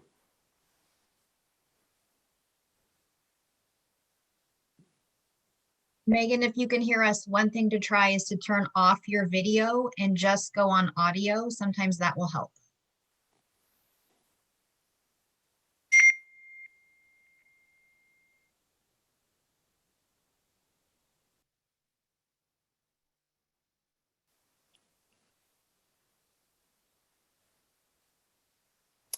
And looks like Megan has disappeared from the connected panelist list. So we'll give her a moment to try to reestablish that connection. Kenny, have you, listening to the discussion, have you any additional thoughts to add? I guess I came into this with fewer expectations, being so new to the commission. I mean, I can reiterate while we're waiting for Megan that it's what's striking to me is the difference in facts that are being presented in the comments. And so there's truth somewhere. We need to get to the bottom of it. It's Okay, I'm so sorry, you guys. I'm now on my phone. Okay, great. Can you hold that thought for just a moment? We'll let Meg finish her thought and come back to you. I so apologize. So what I took away from this was certainly fire concern and evacuation plans, and of course we're going to dive deep into this because this is at every property owner's life concern. Another thing that I heard a lot was parking issues in case there's overflow parking. And I did bring up earlier the crosswalk issue. So that also goes in with traffic. So we need to study that a little bit more. The fault removal thing, I don't even know what to think about that. We all live on the fault and we all have to have fault insurance and we all have to over engineer our homes. I mean, the piers in my house go deeper than the piers that probably built the Golden Gate Bridge, you know, so maybe not the new Bay Bridge, but you know what I'm saying. Joint effort, which I really enjoyed Bill Ustra talking about, was, you know, the top of the wedge really does engage with a lot of property owners. And if Stanford could come up with some kind of a program and joint effort to engage with those property owners in on Minoka and on Westridge, and even the Cervantes, top of Cervantes people, I think their properties still butt up to the very tippy top of this, to protect us from or mitigate fire hazards. That sounds wonderful. And maybe that's something we put into a contingency, that Stanford does engage with these neighbors. That's huge. Judy Murphy had some comments that, you know, I enjoyed her concept of moving the project just a little bit to mitigate the concerns of some of those Westridge neighbors. I don't know if that's feasible. The topography seems to be doable there. I do like the style of all of the buildings. I do think that the materials and the color boards look great. I love that they're environmentally friendly and fire retardant materials. And I love that they're going for a off the grid kind of electrical, you know, you're not going to be PG&E heavy, but I mean, I think we still have a long way to go. I think we need to listen to everyone in our community. I think that this project can go ahead in some shape or form, and it's going to take a lot of respect, a lot of listening, a lot of maneuvering different ideals, and bike safety is another one I just saw here too. Bike safety is huge. I've seen so many bike accidents. I don't know if this project will cause that, but you know, cars coming onto the road. So we might need to look at how these two access points reach the Alpine Road intersection and how we draw back actually vegetation there so they have a clearer sight lines. So that's part of landscaping as well. I'm just really appreciative for everyone speaking tonight. And obviously lighting is a big thing for me. The height limits, I'm not so great with the scenic corridor, but we're not quite there yet. So I'm not going to freak out. Okay, Megan. Thanks very much. I'm glad you were able to get back on. Sorry, ranting. That's I'm okay. making dinner here, guys. See, Okay. this is what's happening. Oh, great. Did you make enough for everybody? Well, basically like Yeah. 7 children in the house, yes. Oh, okay. All right. Well, thank you for that. And Ken, you were in the middle of a thought, and I'd like to hear the rest of it. Sorry, my internet dropped for a couple minutes there. I guess the best way to sum up my thoughts is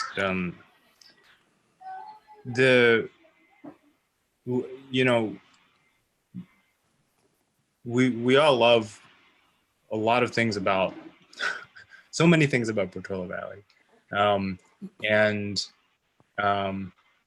but a truth that we seem to have to come to terms with is that it's going to change some amount, and it will either change because we try to keep it the same and we're forced by nature for it to change, or we manage the situation. And so with regard to a large wooded property that's full of fire fuels, in my mind, we need to move in a direction with whatever activation energies are available, to make it something that has as much of what we like about Portola Valley, but is resistant to the kinds of disastrous change that we've seen happen all too close in the past year. Right.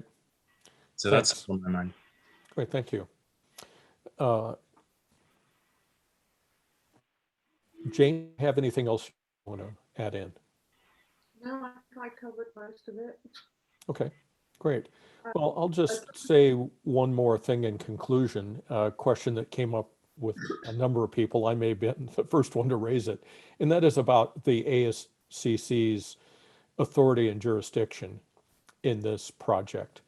And for people who don't attend every ASCC meeting, you might not be aware that on those occasions when we're involved in the review of a project that has the real authority lies with the Planning Commission. For example, a CUP, a conditional use permit, or a planned unit development, our role is always technically an advisory one.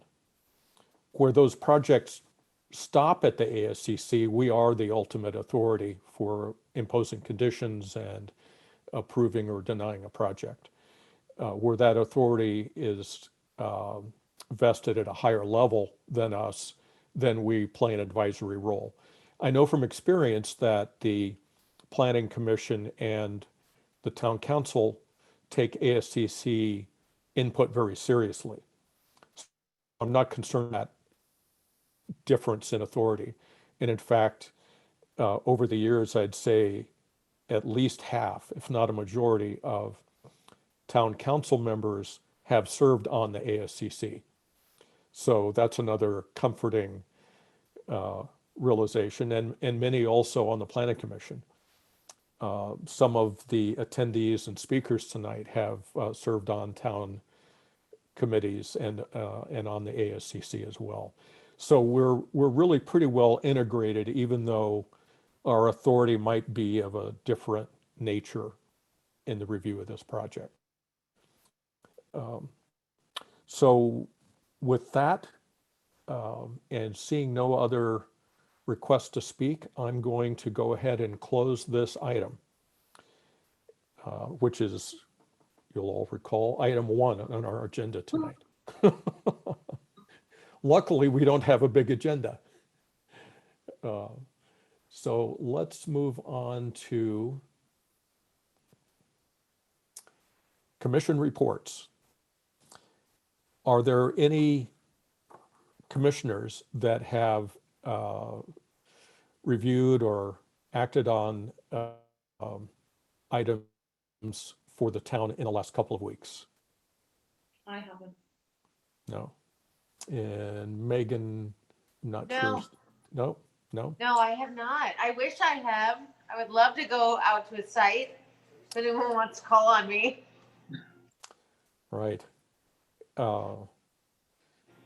Penny? I have not ruled on anything in the last 2 weeks. So we'll go to item 3, staff report. Laura, do you have anything that's different than we've talked about so far tonight? Nothing new to report. Thank you. All right, great. Item 4, the ASCC meeting of January 11th, the minutes. Has everybody had a chance to review those, and are there any comments or changes? I couldn't see anything. So I Jane, was unable to finish the meeting, so I don't know if I need to recuse myself, but I did see the minutes and it appeared like I could approve them. yeah, I don't think a recusal is necessary. You were, there for almost all of it. Yeah. So I would like to approve the minutes as posted. I'll second. Second. Great. And I'll just comment that Al Sill, of course, is recused from the main item tonight, so he's not attending the meeting. But he did convey to me and to Laura that he's reviewed the minutes and has no comments.